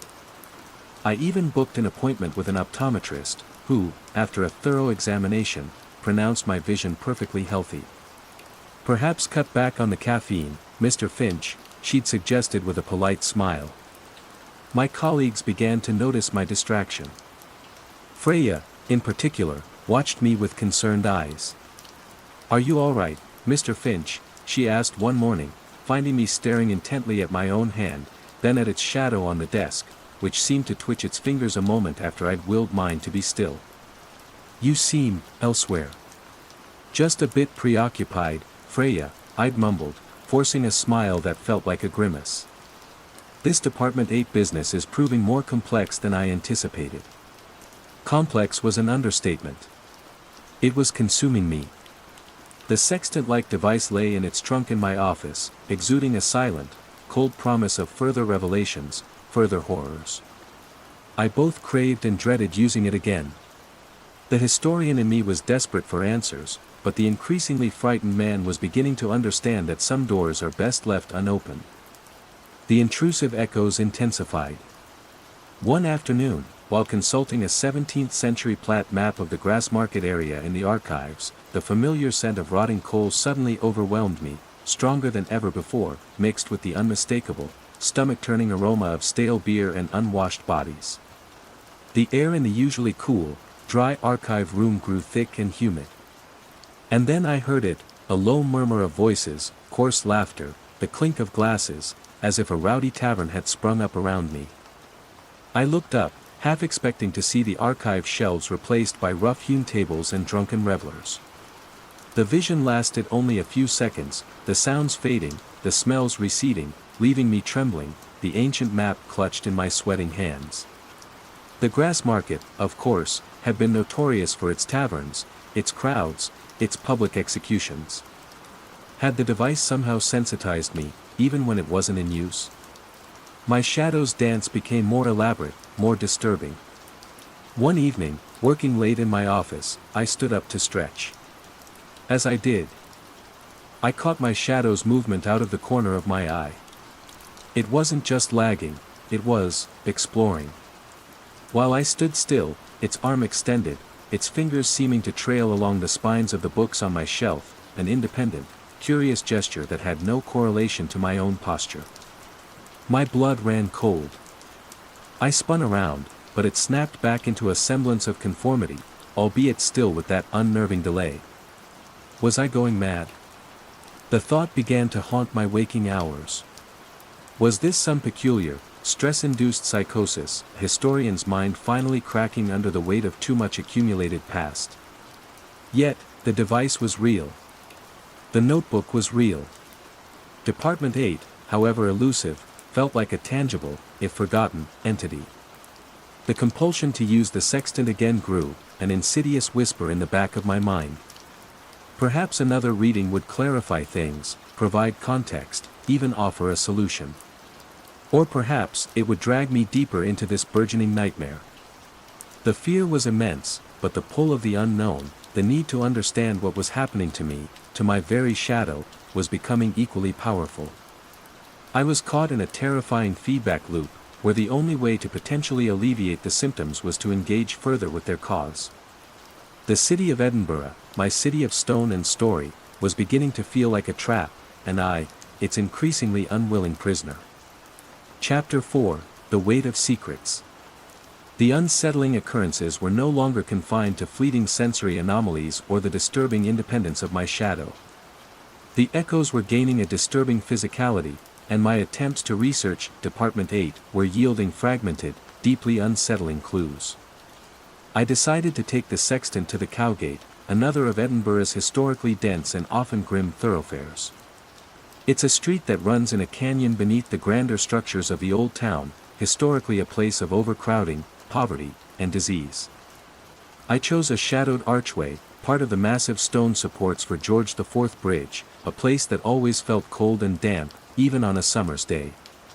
The now familiar stillness descended as I focused the instrument. The air grew heavy, not just with the scent of rotting coal this time, but with a sharper, more chemical smell, carbolic acid, perhaps, or quicklime. And then came the sensations. A profound, aching weariness settled into my bones, a weariness that felt ancient, an accumulation of generations of hardship. My own limbs felt leaden. And then, a phantom itch, an unbearable crawling sensation under my skin, as if I were infested. I cried out, dropping the sextant, slapping at my arms, my neck. The sensation was horrifyingly real, though there was nothing there. It faded slowly, leaving me shaken and nauseous. When I later tried to document the reading in the strange notebook, I had begun to use it, as its original owner had, feeling a perverse compulsion to add my own terrified observations to its cryptic pages. My hand cramped, and the resulting sketch of the Cowgate archway was smudged with gray, greasy fingerprints that weren't my own, and the paper itself felt oddly clammy to the touch. The research into Department 8, meanwhile, was like chasing smoke. Official records remained stubbornly silent. But by delving into more obscure sources, forgotten municipal memoirs, anecdotal histories, even the folklore archives at the university, I began to find whispers. Never a direct mention of Department 8, but references to a special survey unit or the Chamber's attendant antiquarians, active in the late Victorian and early Edwardian eras, tasked with documenting the city's more intangible heritage. One particularly chilling passage in a privately published diary of a city councillor from the 1890s spoke of those fellows from D8, with their queer instruments and their even queerer notions of what constitutes a landmark. Best to leave them to their fumblings in the dark. Some stones are best left unturned. Fumblings in the dark. Queer instruments. Intangible heritage. A cold dread settled over me. This wasn't about preserving buildings or artifacts in the conventional sense. Department 8 had been charting something else entirely. The leather-bound notebook that came with the sextant became my Rosetta Stone of horror. I spent hours poring over its spidery script, its disturbing diagrams. Some phrases, once opaque, began to resonate with my own experiences. The umbra is tethered, yet yearns for severance. The shadow is tethered, yet yearns for severance. My own desynchronized shadow. Each locale imparts its signature, the surveyor absorbs the stain. My growing sensitivity, the lingering physical sensations. Resonance requires conduit. The vessel will be shaped by the flow. I was the conduit, and I was being reshaped, eroded. One evening, driven by a desperate need for context, I took one of the more detailed sketches from the notebook, a depiction of a specific close-off the lawn market, overlaid with those disturbing swirling lines and sigils, and visited the location. It was a narrow, dark passage, reeking of damp and bins. As I stood there, comparing the notebook sketch to the reality, a section of the stone wall beside me seemed to shimmer. For a heart-stopping moment, it became translucent, and I saw, as if through grimy water, a fleeting image, a woman, gaunt and clad in rags, huddled in the exact spot, coughing rackingly. The image vanished, but the sound of that cough, dry and desperate, echoed in my ears for a minute afterwards. The wall itself, when I touched it, felt cold, not just with the Edinburgh chill, but with a deeper, more resonant coldness that spoke of long-held suffering. The physicality of the echoes was undeniable now. A sadness mapped wasn't just a feeling, it was a tangible cold, a clinging dampness. A violent act, and I had a horrifying premonition that the sextant would eventually lead me to such sights, might leave behind more than just a scent. The stones themselves seemed to remember, to bruise, to weep. My isolation deepened. Who could I confide in? Freya, for all her kindness, would think I was having a breakdown. My superiors would recommend medical leave, perhaps a psychiatric evaluation. The nature of my affliction was such that it precluded any cry for help. I was alone with this terrible knowledge, this accursed instrument, and the growing weight of Edinburgh's secret history. The city I had dedicated my life to preserving was revealing a hidden, malignant underbelly, and I was its unwilling cartographer, absorbing its stains, my own identity slowly being overwritten by the cumulative burden of its forgotten traumas. The shadow that danced out of sync with my movements was perhaps the most honest reflection of my state, a man no longer fully tethered to his own reality. Chapter 5, the device demands. The sextant was no longer a passive tool of discovery, it was an active, demanding presence in my life. The compulsion to use it had transcended mere curiosity or a historian's drive for knowledge. It was now a physical ache, a gnawing emptiness that only subsided when I was out in the city, the cold metal of the instrument in my hands, its strange lenses pressed to my eye. Resistance was met with an escalation of my symptoms, the phantom smells would become unbearable, the oppressive atmosphere would crush down on me even in my own flat, and my shadow would become almost rebellious, its movements larger, more erratic, sometimes even seeming to mock me with distorted gestures when I wasn't looking directly at it. I began to understand some of the rules by which this terrible device operated, not through the cryptic notebook, but through painful, terrifying experience. Its hunger was for places of intense, concentrated human experience, particularly those steeped in suffering, fear, or prolonged despair. I tried, once, to use it in the new town, on a pristine Georgian street, hoping to map something mundane, something less emotionally charged. The sextant felt inert, its lenses cloudy, its dials stiff. It offered no readings, no sensory anomalies, only a sullen, palpable refusal. But take it to the narrow, light-starved closes of the old town, to the sites of old hospitals, debtors' prisons, or forgotten burial grounds, and it came alive. Thrumming with a predatory eagerness. It thrived on the city's pain. Mapping one potent echo seemed to attune the device, and myself, to deeper, more disturbing resonances. After the experience in the Cowgate, with its phantom itch and the scent of plague, the subsequent readings became more visceral, more overwhelming. It was as if each successful mapping unlocked a new layer of sensitivity, peeling back another protective membrane of my own perception, exposing me to rawer, more primal strata of the city's emotional bedrock. The act of taking a reading was also exacting a terrible price. It wasn't just the immediate sensory assault or the lingering physical discomfort. Each session left me feeling profoundly depleted, as if a vital part of my own life force, my own emotional energy, was being siphoned off.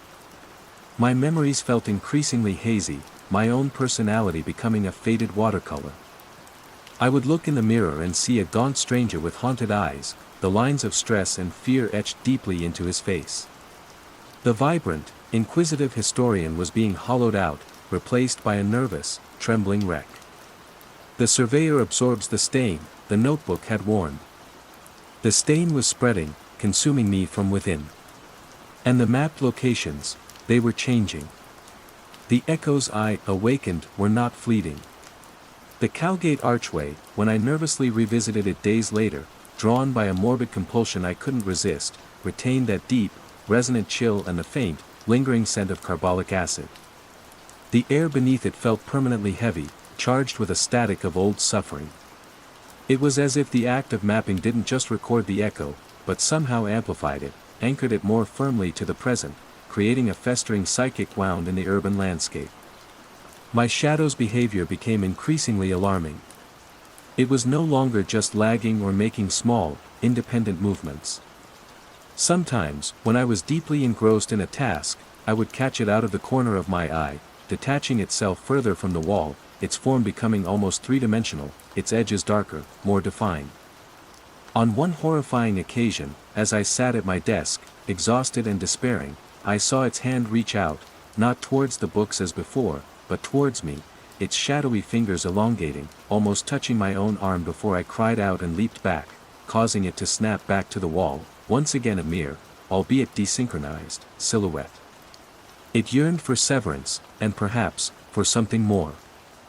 I found another passage in the small, leather-bound journal that accompanied the sextant, one I had previously overlooked or been unable to decipher fully. It was written in a slightly different hand, perhaps a later edition by another unfortunate user, caveat cartographus, instrumentum non modo legit, sed iti scribit. Echo per tempus mene, iti per cartographum. Departmentum octo hoc intellexit, sed nimis zero. Let the cartographer beware, the instrument not only reads, but also writes. The echo remains through time, and through the cartographer. Department 8 understood this, but too late. Department 8. They had understood. And what had become of them? The lack of any official record spoke volumes. Had they been consumed by their own discoveries, erased by the very forces they sought to catalogue? The thought was terrifying. The instrument didn't just read the echoes of the past, it wrote them into the present, using me as the ink, the conduit, the sacrifice. The rules were becoming nightmarishly clear, and they all pointed to my own disintegration. Chapter 6, The Unseen City. The boundaries were dissolving. Not just the boundaries between past and present, or between myself and my errant shadow, but the very boundary of my sanity. Edinburgh, the city I had loved for its tangible history, its layers of stone and story, was transforming into something else, an unseen city, a spectral overlay teeming with the residues of centuries of human experience, and I was its sole, unwilling inhabitant. The echoes were no longer confined to the specific locations I mapped with the dreadful sextant. They were seeping, bleeding out into the wider urban fabric. Or perhaps, my sensitivity had become so acute that I perceived them everywhere. Walking down the Royal Mile was like navigating an invisible obstacle course of emotional landmines. A sudden wave of inexplicable grief might wash over me as I passed a certain doorway, the phantom scent of old sorrows clinging to the air.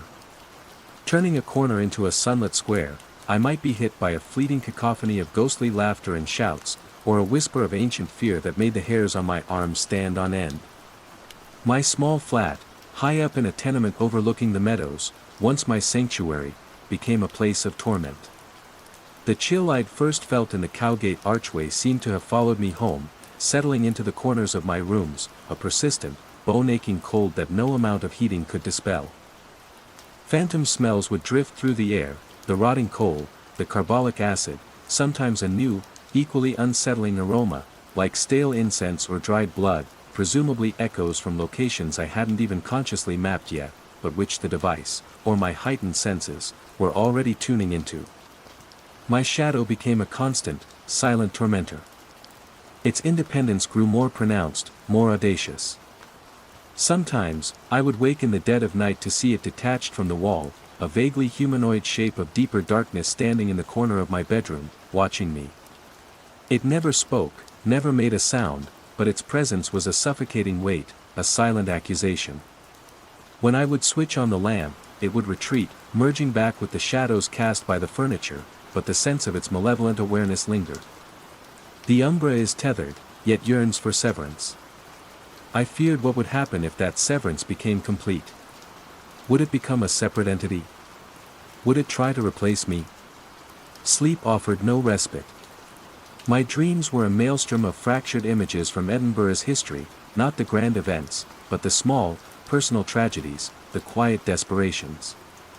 I dreamt of fever-ridden children in overcrowded rooms, of lonely old women starving in unheated garrets, of men broken by brutal labor, their faces gaunt, their eyes hollow. I would wake up gasping, the emotions of these dream echoes clinging to me like grave dirt, leaving me exhausted and heartsick. My colleagues at Heritage Preservation treated me with a mixture of pity and fear. My appearance was shocking, I had lost weight, my clothes hung on my gaunt frame, my eyes were bloodshot and haunted. I was prone to fits of trembling, to sudden, startled glances over my shoulder. Freya tried, bless her, to reach out. Mr. Finch. Alistair, please, tell me what's wrong. We're worried about you. There's help available. But how could I explain? How could I articulate the horror that had enveloped my life?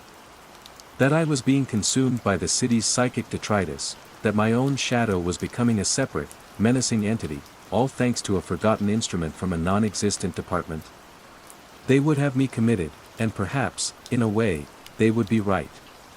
My sanity was a frayed thread, threatening to snap at any moment. The isolation was absolute, a crushing weight.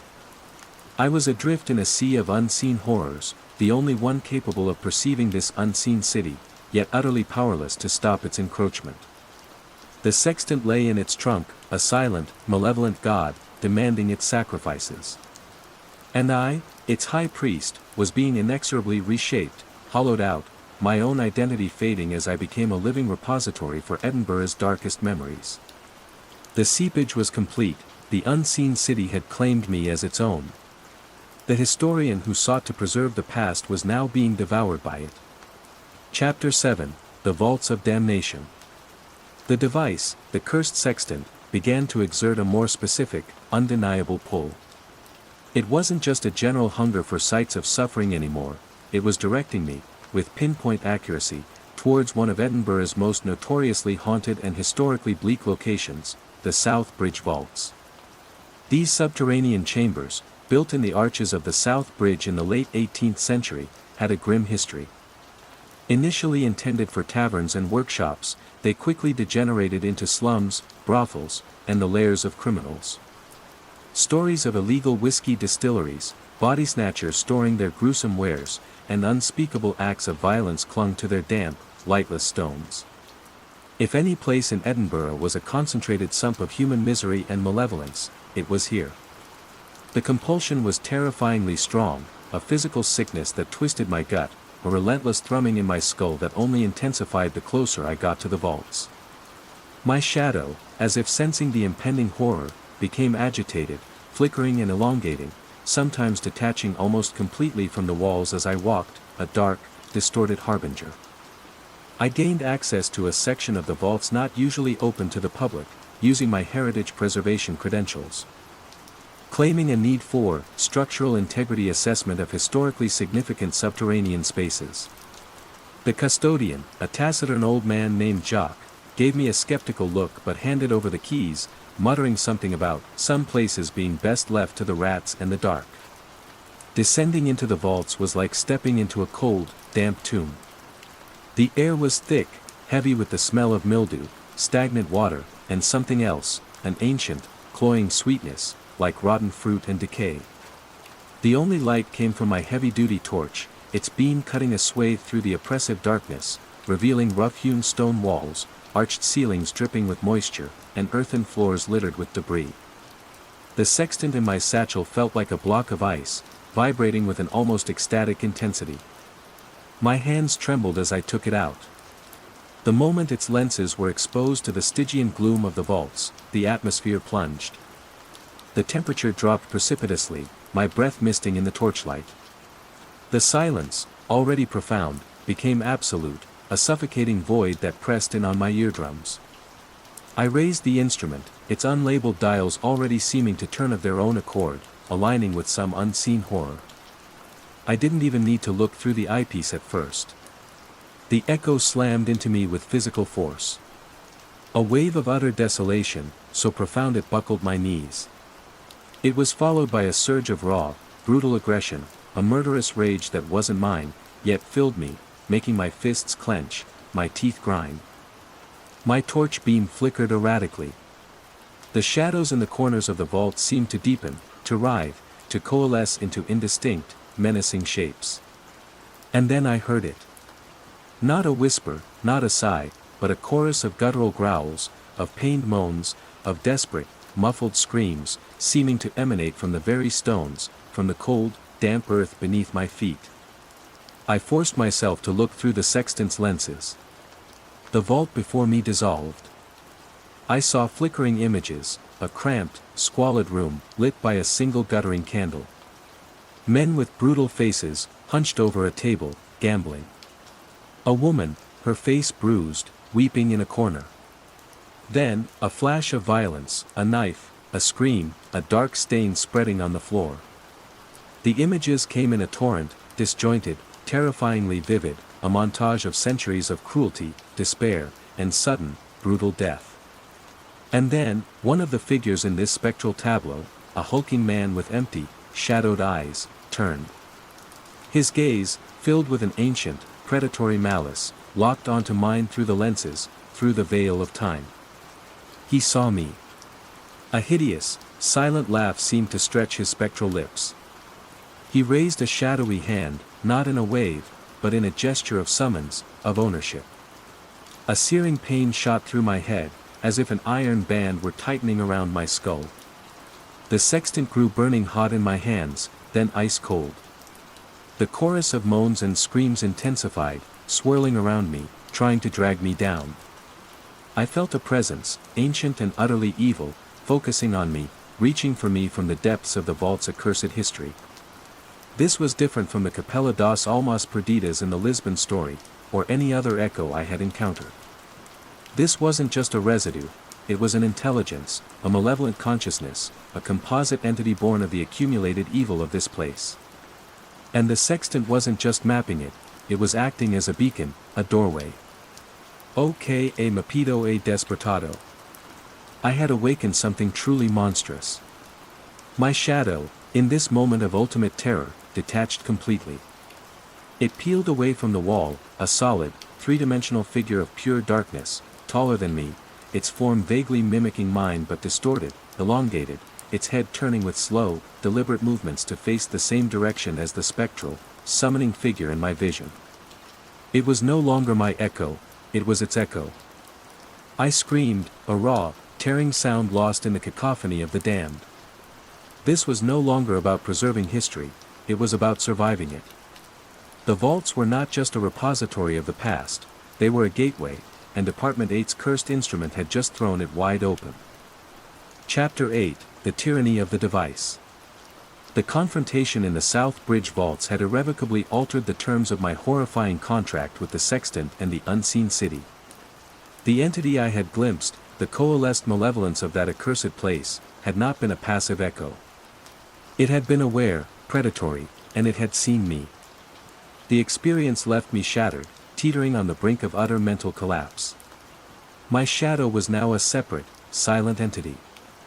It still mimicked my general form, but it moved with a chilling autonomy, often lagging far behind or moving to stand in corners of rooms, its head tilted as if listening to things I couldn't hear. Its presence was a constant, unnerving reminder of my severed connection to normalcy, to my own self. Sometimes, I would feel its gaze on me, cold and appraising. The tether had been catastrophically weakened, if not entirely broken. The sextant itself, after the encounter in the vaults, seemed charged. Its usual coldness was replaced by a faint, almost febrile warmth, and the intricate silver inlays on its dark wooden frame seemed to glow with a faint, internal luminescence in the dark. Its pull was no longer a nagging compulsion, it was a tyrannical demand. If I tried to ignore it, the physical symptoms became unbearable, blinding headaches, violent nausea, and the terrifying sensation of unseen hands touching me, probing me. The device would grow hot in its trunk, radiating a palpable displeasure until I relented and took it out, its lenses hungry for new horrors. I attempted, in a moment of desperate, foolish bravery, to destroy it. I took it out to a deserted stretch of wasteland near the Firth of Forth, armed with a heavy sledgehammer I'd bought specifically for the purpose. As I raised the hammer, ready to bring it crashing down on the multifaceted lenses, the sky above me, previously a dull gray, seemed to flash a searing, sickly green. An agonizing, crippling force slammed into me, throwing me backward several feet. It wasn't a physical blow, but a wave of pure psychic agony, accompanied by a deafening chorus of all the tormented voices I had ever heard through the device, amplified 1,000-fold. I lay on the damp grass, writhing, screaming, my mind feeling like it was being torn apart. When the assault finally subsided, leaving me a trembling, sobbing wreck, the sextant lay untouched a few feet away, its lenses gleaming innocently. The message was brutally clear, it was indestructible, or at least, any attempt to harm it would result in my own destruction. It was a parasite, and I was its unwilling, indissoluble host. The cryptic notebook offered no solace, only further damnation. One previously indecipherable section, which I finally managed to translate through a haze of fear and exhaustion, spoke of the device's ultimate purpose, or at least, what its original creators in Department 8 had begun to suspect, instrumentum non solum menturit resonant iam, sed accumulat eam. Unum quod sigillum additum ad summum sigillum ducit. Civitas ipsa fiat focus, vel bustum. The instrument not only measures resonance, but accumulates it. Each sigil added leads towards the master sigil. The city itself will become the focus, or the pyre. A master sigil. A focus. A pyre. My blood ran cold. Each reading I took, each tormented echo I mapped and documented with those damnable symbols, was not an isolated event. It was a contribution, a building block in some horrific, overarching design. The swirling lines and dotted pathways on the original sketches in the notebook weren't just abstract representations, they were components of a vast, citywide circuit, and the sextant was energizing it, node by node, with me as the unwilling catalyst. Department 8 hadn't just been charting intangible heritage, they had stumbled upon, or perhaps been manipulated into creating, a mechanism for concentrating the city's psychic trauma into a single, devastating focal point. My attempts to abandon the device were equally futile. I tried leaving it in a rented locker at Waverley Station, but the agonizing pressure, the psychic attacks, began within hours, forcing me to retrieve it. I tried burying it on Arthur's seat. But my shadow, now acting as its enforcer, seemed to guide me back to the spot, its silent, dark form barring any escape until I unearthed the cursed thing. I was trapped. The historian who sought to understand the past was now an unwilling architect of a terrifying future, or perhaps, the resurrection of an ancient, cyclical horror. The tyranny of the device was absolute, its purpose horrifyingly grand. And Edinburgh, my beloved, haunted city, was the stage for this unfolding catastrophe, with me, Alastair Finch, its most wretched player. My identity was all but gone, subsumed by the weight of the city's sorrow and the sextant's insatiable hunger. Chapter 9, Calton Hill's Culmination. The sextant's pull became laser-focused, an undeniable summons towards a single, iconic Edinburgh landmark, Calton Hill. With its collection of classical monuments, the National Monument, often called Edinburgh's Disgrace for its unfinished state, the City Observatory, the Nelson Monument, it was a place of panoramic views and civic pride. But beneath its veneer of Enlightenment grandeur, it also held older, darker associations, ancient pagan rituals, public executions on its slopes, and a persistent sense of being a place between worlds. As I ascended the hill, the cursed instrument heavy in my satchel, the very air seemed to thin, to crackle with an unnatural energy. The usual tourist throngs were sparse, as if an unspoken warning kept them away. The sky above was a bruised, turbulent purple, though no storm was forecast. My shadow, now a towering, distorted black shape, moved with a terrifying, fluid grace beside me, no longer mimicking my steps but striding with a purpose of its own, guiding me, urging me on. The sextant pulsed with a furious energy, almost too hot to hold. It directed me not to the familiar monuments, but to a less frequented spot on the eastern slope, a circle of weathered, moss-covered stones that some local folklorists claimed were the remnants of a pre-Christian shrine. Here, the sense of oppression was overwhelming. The wind, which had been gusting erratically, died completely, and a silence fell that was deeper and more terrifying than any I had experienced before. It was the silence of absolute, malevolent attention. This, I knew with a sickening certainty, was the master sigil the notebook had spoken of. This was the culmination. All the echoes I had mapped, all the trauma I had channeled, all the psychic energy the sextant had accumulated, were to be focused here. I set up the sextant, my movements jerky, dictated more by the instrument's will than my own. The unlabeled dials spun with an audible whirring, aligning themselves with a final, terrible precision. The multifaceted lenses glowed with a blinding, internal light, fracturing the bruised sky into 1,000 shrieking colors. The moment I was forced to look through the eyepiece, reality shattered. It wasn't a vision of the past this time, not a localized haunting. It was everything. The city of Edinburgh spread out below me, but it was overlaid with a roiling, chaotic sea of all the echoes I had ever witnessed, the suffering of the Cowgate, the violence of the Grassmarket, the despair of the South Bridge vaults, the countless unrecorded agonies from every close and wine. They swirled together, a maelstrom of concentrated human misery, converging on Calton Hill, on me. The ground beneath my feet trembled. A sound began to build, a low, guttural hum that vibrated through my bones, growing into a deafening roar, the collective voice of centuries of pain.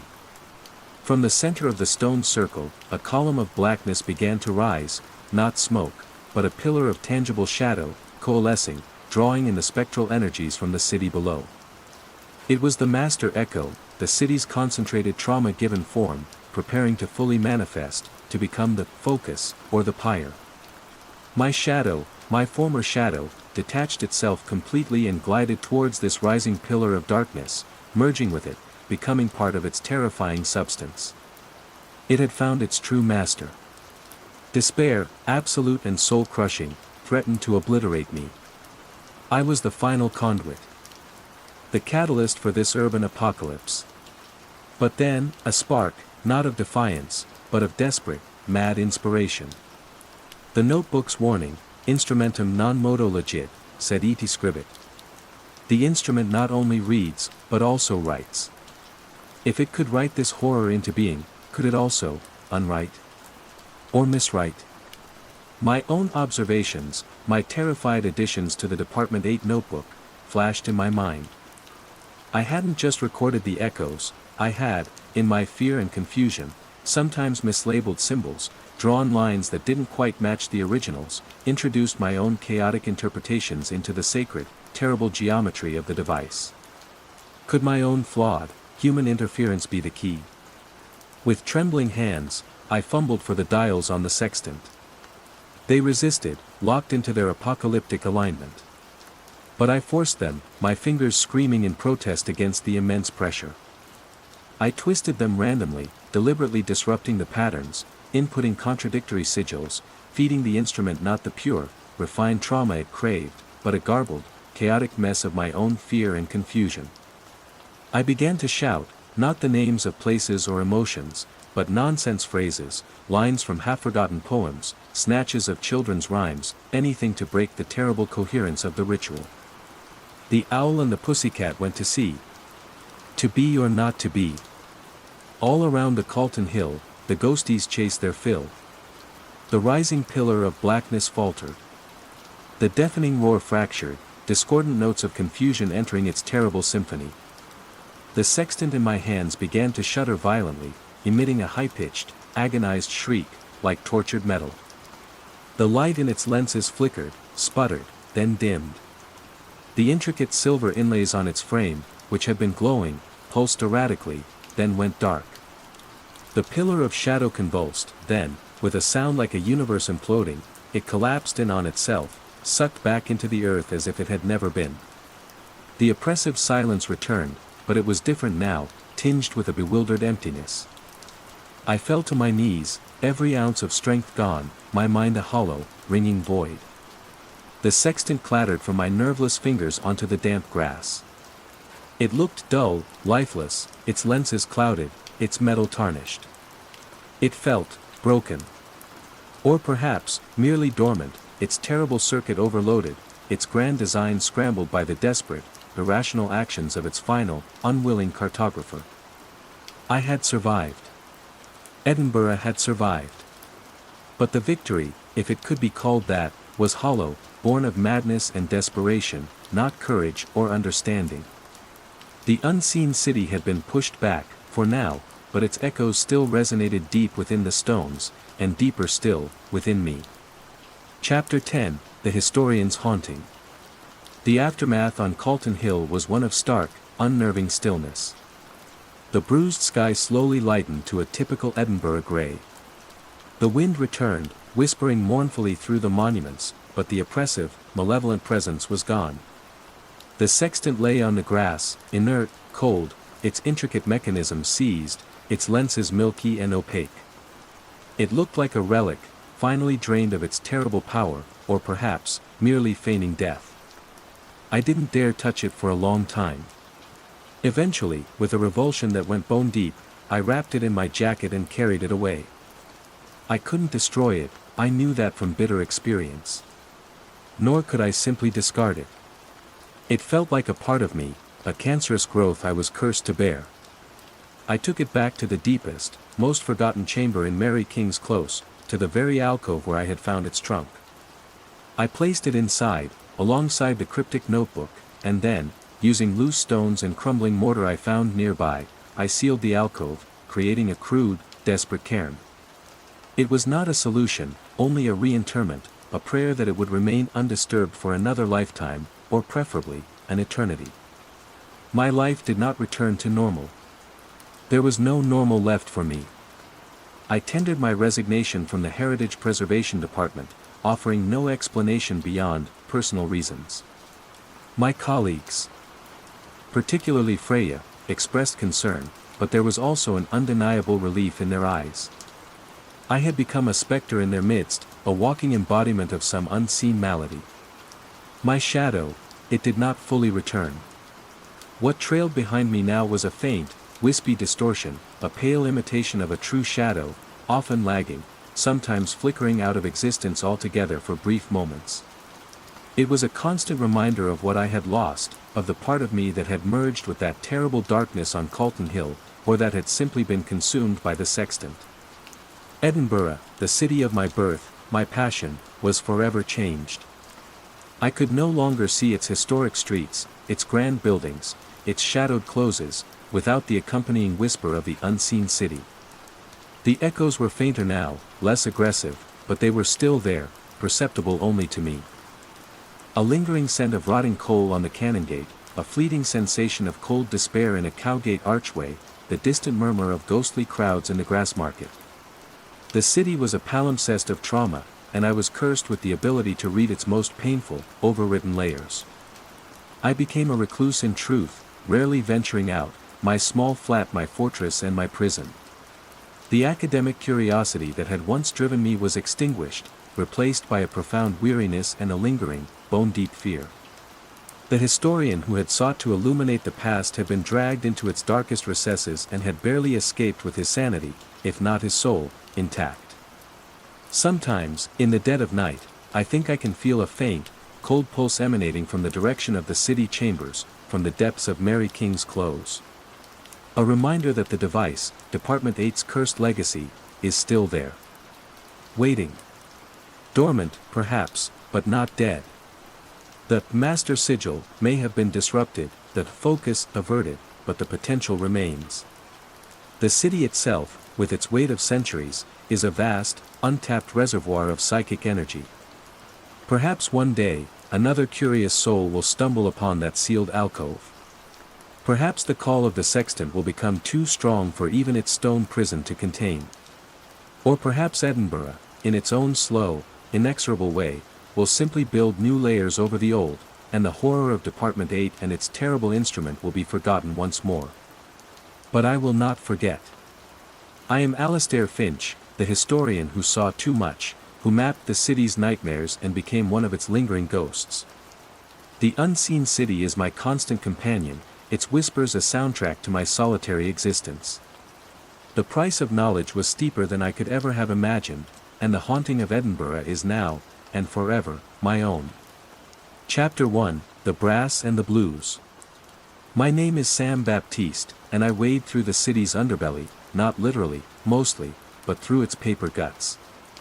I work for the New Orleans Sewerage and Water Board, a title that sounds about as glamorous as it is. My specific corner of this municipal labyrinth is the Archives Department, a euphemism for a series of climate-controlled, perpetually dim rooms crammed with centuries of engineering blueprints, schematics for forgotten drainage canals, and ledgers detailing the endless, often losing, battle against the encroaching swamp and the city's own relentless subsidence.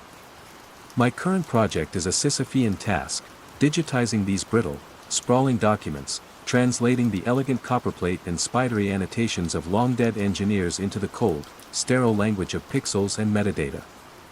New Orleans is a city built on layers, layers of silt, of history, of joy, and of profound, unspeakable sorrow. You feel it in the humid air, thick as gumbo, in the faint, sweet scent of decay that always underlies the jasmine and gardenias, in the very music that spills from every doorway in the French Quarter. It's a city that wears its past like a lover's shroud, beautiful and a little bit terrifying. I'm a native son, born and bred in the Treem, so the city's quirks, its ghosts, are woven into my DNA. I'm not easily spooked. Meticulous by nature, perhaps a little too comfortable in my own company, I find a certain satisfaction in teasing order from the chaos of these old plans, in tracing the veins and arteries that lie hidden beneath the vibrant skin of the city. It was during a particularly tedious phase of the project, cross-referencing early 19th century drainage plans for the view care with more recent surveys, that I found them. They weren't in a box, or even a clearly marked folder. They were simply there, beneath a heavy stack of linen-backed blueprints detailing a proposed, and thankfully, never built, rerouting of the St. Louis Canal, their presence almost accidental, as if they'd slipped between the layers of history and been forgotten. What I uncovered was not another set of faded drawings, but a collection of objects, their purpose immediately unclear, yet possessing a strange, anachronistic elegance. There were a dozen or so flat, rectangular brass plaques. Each about the size of my palm, tarnished to a deep, verdigris-streaked bronze. They were surprisingly heavy, cool to the touch. Each was intricately engraved, not with words or numbers in any script I recognized, but with a series of complex, swirling geometric patterns, almost like stylized maps themselves, or perhaps astronomical charts. The lines were incredibly fine, clearly the work of a master craftsman. Alongside the plaques were several lengths of fine metal chain. Not heavy iron, but a delicate, silvery chain, almost like a lady's necklace, yet incredibly strong. The links were interspersed with tiny, precisely machined beads of the same silvery metal, set at irregular intervals. It was clearly a measuring device of some kind, but the scale, if it was one, was utterly unfamiliar. It didn't correspond to feet, meters, or any archaic French or Spanish units I knew from my work. There was no maker's mark, no identifying inscription, nothing to indicate their origin or purpose, save for the undeniable patina of age and the faint, metallic scent that clung to them, a scent that reminded me, oddly, of ozone after a lightning strike, mixed with something else, something vaguely organic and unsettling, like old blood or rust. Curiosity, the archivist's constant companion, got the better of me. These were not engineering tools as I knew them. They felt different. More like ritual objects or components of some forgotten, esoteric art. I set aside the drainage plans, the weight of the brass plaques cool and solid in my hand, the fine chains coiling like metallic serpents. The meticulous order of my day had been disturbed by an enigma, and a faint, almost subliminal hum seemed to emanate from them, a silent call to a purpose I couldn't yet fathom. Later that day, as I was trying to align a particularly faded 1840s survey of the French Market area with a modern GIS overlay, the old street layouts proved frustratingly imprecise. The landmarks had shifted, the ground had sunk, the very fabric of the city had warped over time. On a whim, more as an experiment in tactile thinking than anything else, I took out one of the brass plaques. Its engraved patterns, viewed in the harsh fluorescent light of the archive, seemed to shimmer, to almost shift. I laid it on the old blueprint, and then, holding it as a reference, I used one of the fine chains, its peculiar beaded scale falling across the paper. And a strange thing happened. As I traced the chain along a forgotten property line, aligning its beads with certain intersections on the old plan, the discrepancies I'd been struggling with seemed to resolve. Not mathematically, but visually, intuitively. The old layout, viewed through the lens of these strange tools, suddenly snapped into a clearer relationship with the new. It was as if the plaques and chains weren't just measuring physical space, but some other, unseen dimension of it, a kind of historical resonance that helped bridge the temporal gap. It was uncanny, and a little unsettling. But the practical result was undeniable. I managed to reconcile two more problematic alignments that afternoon using the plaques and chains as unconventional templates. I told myself it was just a new way of looking at old problems, a trick of perspective. But as I packed up for the day, the weight of the brass in my satchel felt heavier than it should, and that faint, ozonic scent seemed to cling to my clothes, a subtle perfume of the unknown. The city's underbelly had just revealed another, deeper layer, and I had the unsettling feeling I'd just brushed against something far older and more mysterious than sewage pipes and drainage canals. Chapter 2, The Slave Market Sigh. The peculiar efficacy of the brass plaques and chains in aligning old maps nagged at me. It defied logical explanation, yet the results were tangible. My supervisor, a perpetually harried man named Henderson, even commented on my sudden progress with the French market digitization.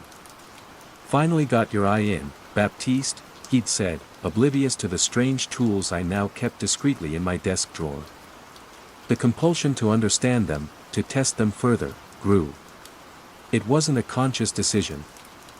More a slow, insidious creep of curiosity mixed with a nascent, unacknowledged dread. I decided to take one of the plaques out into the city, to see if its strange properties extended beyond the confines of paper and ink.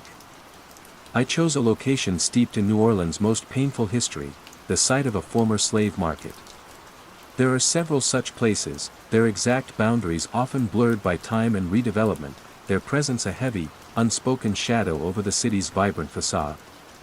I selected a spot near the current French market, an area that historical records indicated had been a major hub for the brutal trade in human lives. Today, it's a bustling thoroughfare, tourists browsing souvenir stalls, the air filled with the scent of beignet and chicory coffee, the city's past horrors paved over, but not, I was beginning to suspect, entirely erased. It was late afternoon, the Louisiana sun beginning to dip, casting long shadows. The heat was still oppressive, the air thick and humid.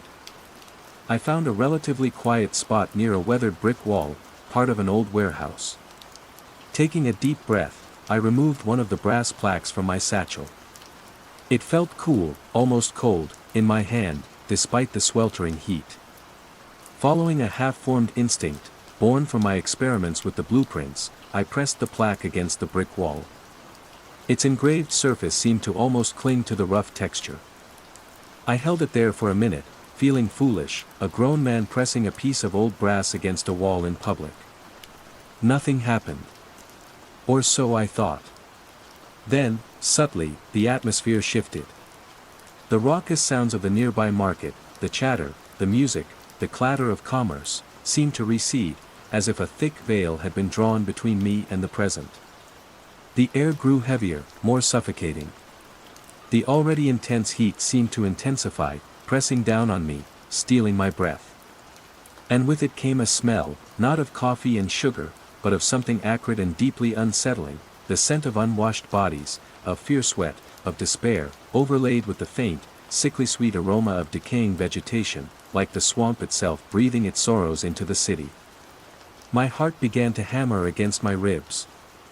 I wanted to pull the plaque away, to run, but my hands seemed fixed to the wall, the brass radiating an intense, vibrating coldness that was in stark contrast to the suffocating heat around me. And then I heard it. Not with my ears, not exactly, but inside my head, a chorus of whispers, faint and sibilant, like dry leaves skittering across cobblestones. Voices speaking in a language I didn't understand, yet recognized instantly, Creole French, the patois of the enslaved, tinged with an unbearable, centuries-old anguish. Words of sorrow, of loss, of rage, of prayers unheard. It was a symphony of human suffering, imprinted on the very air, on the stones themselves. I gasped, finally wrenching my hand, and the plaque, away from the wall. The whispers faded, the oppressive heat lessened slightly, the sounds of the modern city rushed back in, jarring and too loud. I stood there trembling, the brass plaque now feeling burning hot in my palm, as if it had absorbed the fiery agony of the place. That night, my sleep was a torment. I dreamt of suffocating, unbearable heat, of being pressed in by unseen crowds, their sorrow a palpable weight. I heard those Creole whispers again, clearer this time, words of lament and defiance echoing in the darkness of my mind. I woke in a cold sweat, the dream sensations clinging to me, the phantom scent of despair still in my nostrils. The next morning, on my way to work, I felt an inexplicable urge to revisit the spot by the old warehouse. The air was clear, the sun bright, the market already bustling. Everything seemed normal. Except, on the pavement, directly beneath the spot where I had pressed the plaque against the wall, lay a dead pigeon. Its feathers were ruffled, its eyes dull, its tiny claws curled. There were no visible injuries, no signs of struggle. It simply lay there, as if it had dropped dead in mid-flight. As I stared at it, a cold dread seeped into me. I knelt, tentatively reaching out. The air around the pigeon felt wrong. Brittle, strangely dry, almost as if it had been superheated and then instantly cooled. The pavement itself, beneath the bird, felt unnaturally warm to my touch, even though it was in shadow. It was as though the very atmosphere at that spot had been scorched, invisibly, lethally. The brass plaque in my satchel felt heavy, malevolent. These were not mere mapping tools. They were something far older, far more dangerous. They were not just aligning old streets with new, they were aligning the present with its most agonizing past, and the consequences were beginning to manifest in the physical world, with chilling, deadly precision. The city's underbelly was far deeper, and far more dangerous, than I could ever have imagined. Chapter 3, Whispers in the Walls. The dead pigeon was a stark, silent accusation. My rational mind, the part of me that dealt in precise measurements and verifiable data, struggled to reconcile it with the ethereal whispers and phantom sensations I had experienced. But the scorched air, the unnatural warmth of the pavement, these were tangible, unsettlingly real. The brass plaques and chains were no longer just a curiosity, they were a source of growing dread. Yet, the compulsion to use them, to understand their terrible power, was an insidious itch beneath my skin. It was a historian's curse, perhaps, this need to peel back the layers, even when you suspected something rotten lay beneath. Or maybe the tools themselves were exerting a subtle influence, a silent summons. The whispers didn't stay confined to the site of the former slave market. They began to follow me, seeping into the quiet corners of my life. In the archives, amidst the rustling silence of old blueprints, I would sometimes hear them, faint, sibilant, Creole murmurs, like voices trapped within the very paper I was handling. At home, in my shotgun house in the Bywater, the quiet hum of the cicadas outside would sometimes be overlaid with those same sorrowful, indecipherable words. My dreams became a recurring nightmare of suffocating heat, of crushing crowds, of voices speaking in that anguished patois.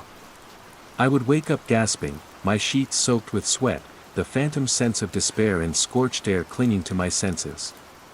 Sleep offered no escape, only a deeper immersion in the city's spectral sorrow. I tried to research the plaques and chains. I scoured the sewerage and water board's oldest acquisition logs, searched through obscure historical society bulletins, even visited a few antique dealers specializing in surveying equipment. Nothing. They were sui generis, their origin a complete mystery. The lack of any record, any context, only amplified their unsettling aura. It was during one such late-night research session in the archives, surrounded by the ghosts of forgotten engineering projects, that the next significant manifestation occurred. I had one of the brass plaques lying on my desk, its engraved pattern seeming to shift and writhe in the dim light. Suddenly, the air in the room grew heavy, the temperature dropping several degrees, despite the climate control. The familiar scent of ozone and something like burnt sugar filled my nostrils. And then, the blueprints around me began to stir. Not as if caught in a draft, but with a slow, deliberate rustling, as if invisible hands were turning their brittle pages. Lines on the schematic seemed to momentarily glow with a faint, sickly green light. I froze, my blood turning to ice.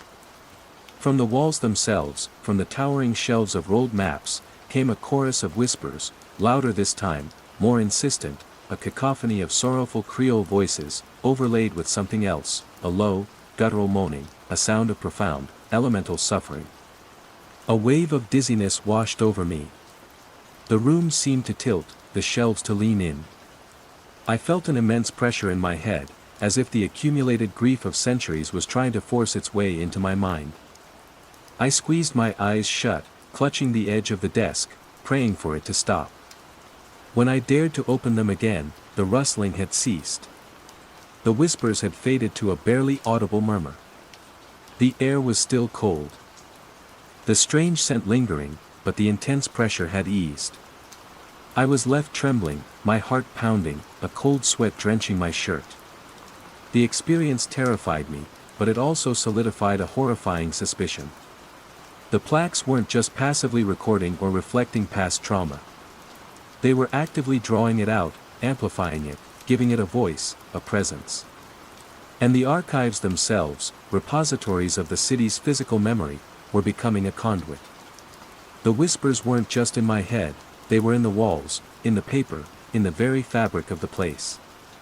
The next day, Henderson, my supervisor, found me staring blankly at a blueprint, my hands shaking. "Baptiste, you look like you've seen a ghost," he said, attempting a jovial tone that fell flat. "You alright, son? You've been off lately." "Just tired, Mr. Henderson," I mumbled, avoiding his gaze. "These old plans, they get to you after a while." "Tell me about it," he said, shaking his head. "This city's built on more than just mud and ambition, you know. Some say it's built on sorrow. Don't let it swallow you whole." His words, meant as a casual observation, resonated with a chilling accuracy. The city's sorrow was indeed threatening to swallow me whole, and the brass plaques were the bait, drawing me deeper into its suffocating embrace. The whispers in the walls were a constant reminder that the past was not dead, it was merely dormant, waiting for a catalyst to awaken its ancient, unhealed wounds. And I, Sam Baptiste, was becoming that catalyst. Chapter 4, The St. Louis Cemetery Chill.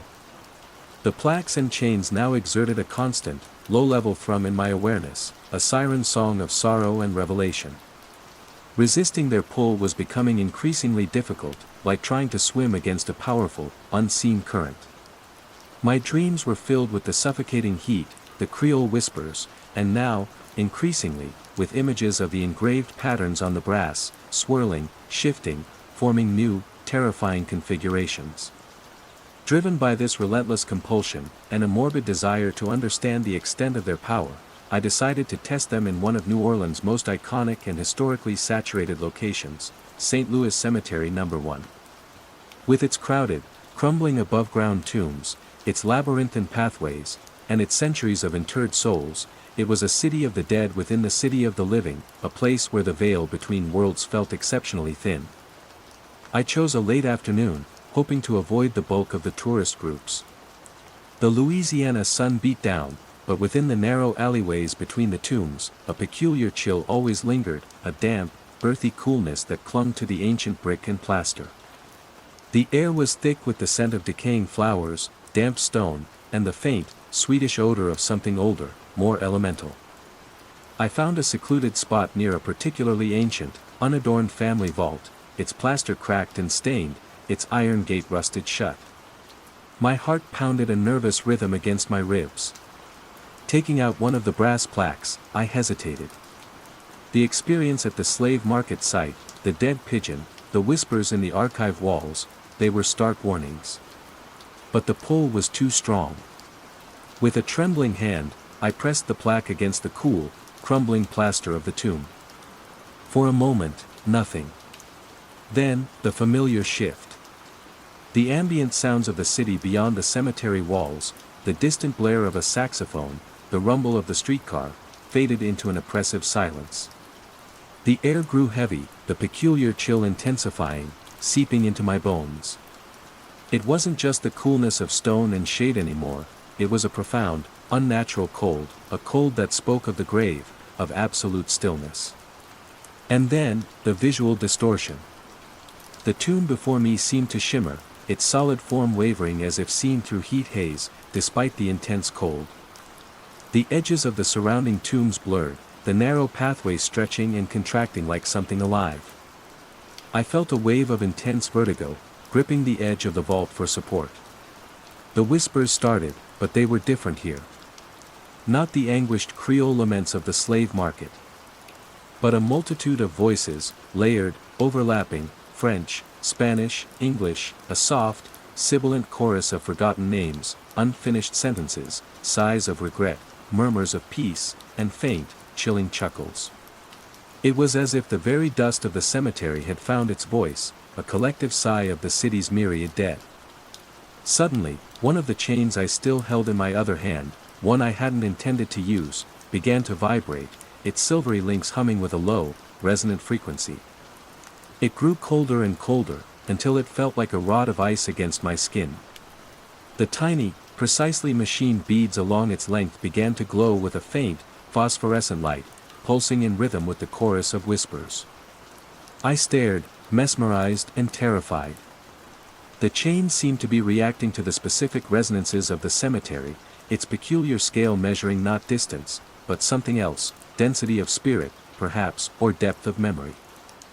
The glowing beads cast eerie, dancing shadows on the crumbling plaster of the tomb. A new sensation washed over me, overwhelming the cold, a profound, unutterable sadness. Not a violent grief, but a deep, weary melancholy, the accumulated weight of centuries of farewells, of lives cut short, of hopes unfulfilled. It seeped into me, filling the hollows of my own emotions, until I felt tears prickling at my eyes, tears that weren't entirely my own.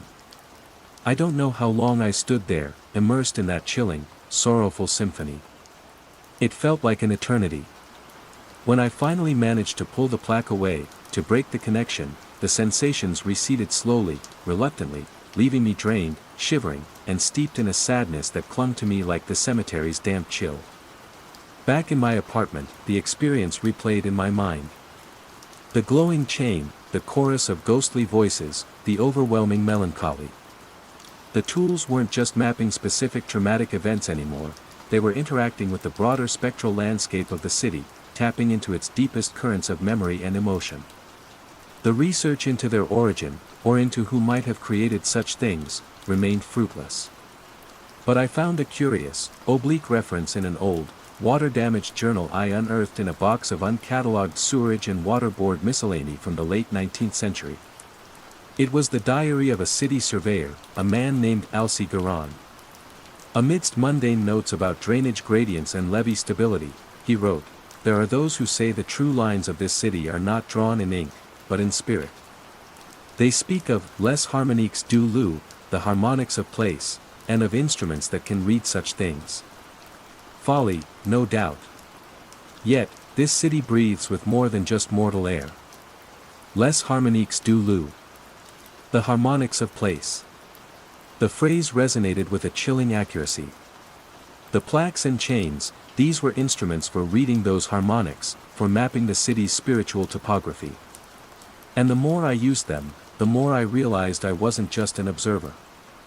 I was becoming part of that spiritual landscape myself, my own harmonies increasingly dissonant, my own spirit stained by the city's ancient, unquiet dead. The chill of St. Louis Cemetery had seeped into my soul, a permanent resident in the increasingly haunted chambers of my mind. Chapter 5, The Rules of Resonance. The city was singing to me, a discordant, mournful dirge only I could hear. The brass plaques and silvery chains were my cursed tuning forks, aligning me with New Orleans' deepest, most sorrowful frequencies. Through reluctant, terror-filled experimentation, I began to discern the horrifying rules that governed their operation, each discovery a fresh nail in the coffin of my former life. The tools craved intensity. Not just any history, but history saturated with powerful emotion, with the echoes of profound human experience. I tried, in a desperate bid for some measure of control, to use them in a newly developed, sterile suburban area on the outskirts of the city. The plaques felt inert, the chains lifeless. There were no whispers, no chills, no distortions. The instruments were deaf to the mundane, hungry only for places where the spiritual fabric of the city was thin, where the past bled openly into the present, sites of tragedy, of intense devotion, of prolonged suffering, or even of ecstatic joy, though the latter seemed to produce a more fleeting, almost manic resonance. The act of mapping was not a passive recording, it was an awakening. Each time I pressed a plaque to a wall, or laid a chain across a threshold, it was like striking a match in a gas-filled room. The latent energies of the place would flare up, the echoes intensifying, becoming more tangible, more intrusive. The dead pigeon, the scorched air at the slave market site, these were testaments to the dangerous power I was unleashing.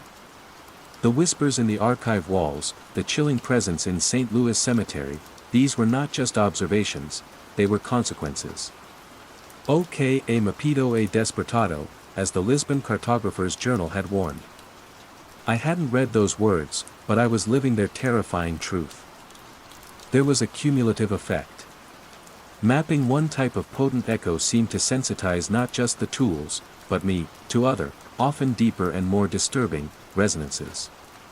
After the chilling encounter in St. Louis Cemetery, with its chorus of the city's myriad dead, I began to perceive fainter, more fragmented echoes in places I hadn't even mapped, a fleeting scent of incense near an old church, the momentary sound of a woman weeping in an empty alley, a sudden, inexplicable wave of fear crossing a seemingly innocuous street corner. My perceptions were being forcibly recalibrated, my mind becoming a raw, exposed nerve, constantly vibrating with the city's unseen currents. The cost of using the tools was becoming unbearable. Each session left me feeling not just emotionally drained, but physically depleted, as if my own life force were being siphoned off to fuel these manifestations. I grew gaunt, my eyes shadowed, my movements listless. My own memories felt increasingly hazy, like old photographs left out in the humid Louisiana sun, their details fading, their colors leaching away. I was being hollowed out, my own identity eroded by the influx of countless other lives, other sorrows. The harmonics of place were overriding the harmonics of Sam Baptiste. And the mapped locations themselves, they were changing, subtly but undeniably. The air at the former slave market site now carried a permanent, faint trace of that scorched, brittle quality. The chill in the St. Louis Cemetery alleyway where I'd used the plaque felt deeper, more pervasive, clinging to the stones like a shroud. It was as if the act of mapping didn't just awaken the echoes, but somehow anchored them more firmly, creating small, festering wounds in the city's spiritual landscape, wounds that only I could see, wounds that I had personally inflicted.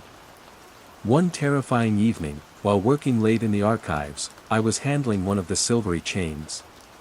As my fingers brushed against its cool, beaded links, it began to vibrate violently in my hand, and the lights in the room flickered and died, plunging me into darkness.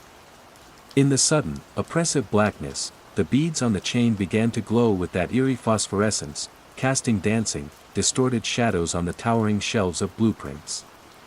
And from the darkness all around me came a cacophony of voices, the Creole whispers, the cemetery's chorus, and new, harsher sounds, guttural growls and shrieks of pure, unadulterated rage. It was as if all the entities I had disturbed were converging, drawn by the resonating chain. I screamed, dropping the chain as if it were a venomous snake. It clattered to the floor, its glow slowly fading. The voices receded, the oppressive presence lessened. After a few terrifying minutes, the emergency lights flickered on, casting a dim, sickly glow over the disordered room. My heart was hammering, my breath coming in ragged gasps. The rules were becoming terrifyingly clear. The tools demanded use. They fed on intense emotion. They amplified what they found. They depleted their user. And they were creating dangerous, unstable focal points of spiritual energy throughout the city. Alcée Guérin's harmonics of place were not benign, they were a dangerous, volatile force, and I was recklessly, helplessly, playing conductor to an orchestra of the damned. Chapter 6, The Draining. The city was a symphony of sorrow, and I, Sam Baptiste, was its unwilling maestro, the plaques and chains my cursed baton.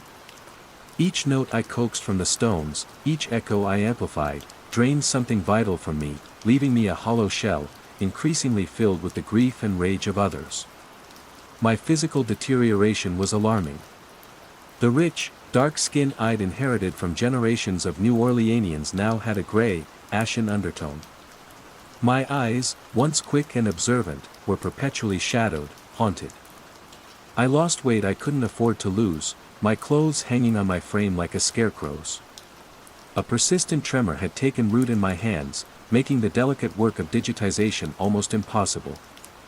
Henderson, my supervisor, started looking at me with a mixture of pity and genuine concern, suggesting medical leave. Doctors, anything to get me away from the archives that seemed to be consuming me. But it wasn't just physical. My mind, once my sanctuary of order and logic, was becoming a battleground. My own thoughts felt weak, easily overwhelmed by the intrusive emotions and sensations that now plagued me. Trying to recall a happy memory, a moment of personal joy, was like trying to grasp smoke. The details were hazy, the emotional resonance muted, as if they belonged to someone else.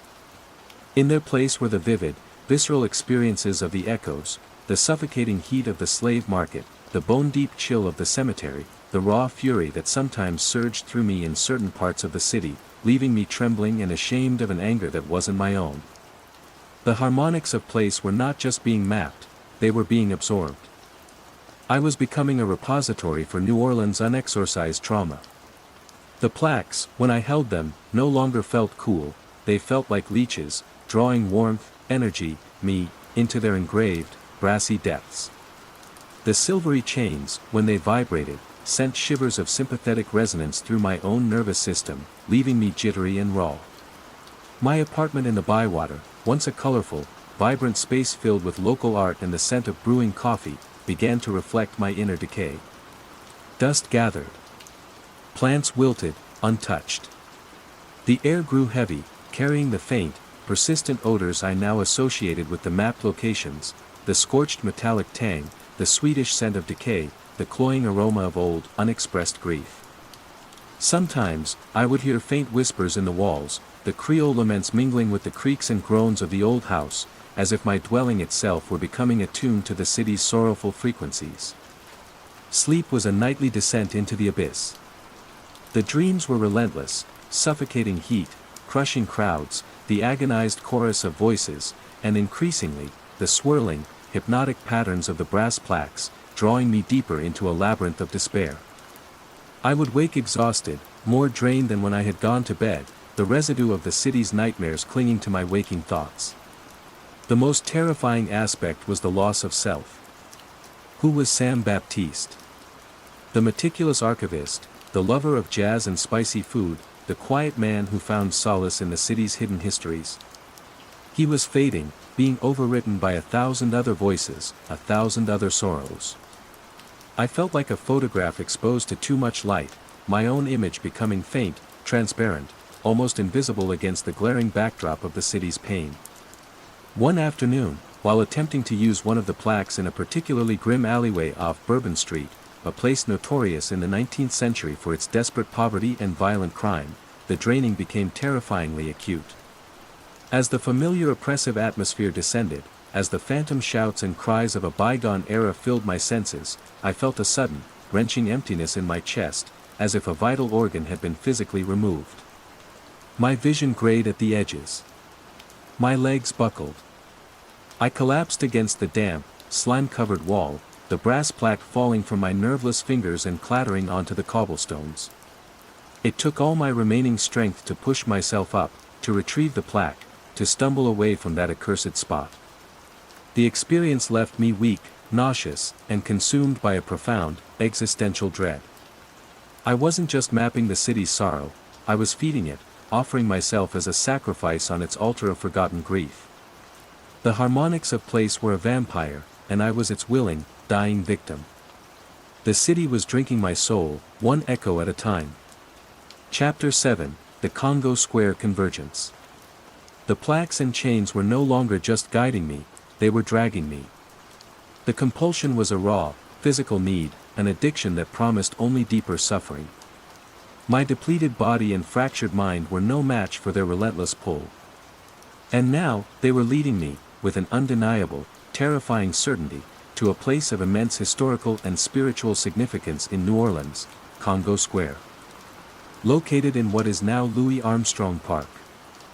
Congo Square was, in the 18th and 19th centuries, a rare gathering place for enslaved Africans and, later, free people of color.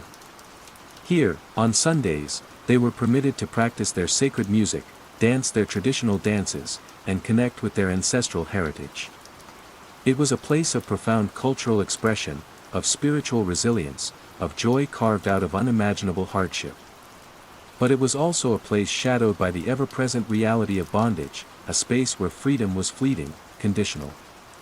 Its soil was soaked in sweat, tears, rhythm, and the indelible memory of both celebration and sorrow. As I approached the park, the brass plaques in my satchel pulsed with a frantic, almost ecstatic energy, their engraved surfaces feeling hot against my hip. The silvery chains seemed to writhe like living things. The air itself grew thick, charged with an almost palpable static. The usual sounds of the train, the distant brass bands, the laughter from passing schoolchildren, faded, replaced by a low, rhythmic drumming that seemed to emanate from the earth itself, a heartbeat I felt in my own chest. Congo Square, when I entered its open expanse, was eerily deserted. The ancient oak trees that ringed the space seemed to loom, their branches like skeletal arms. The ground beneath my feet felt alive, vibrating with that primal rhythm.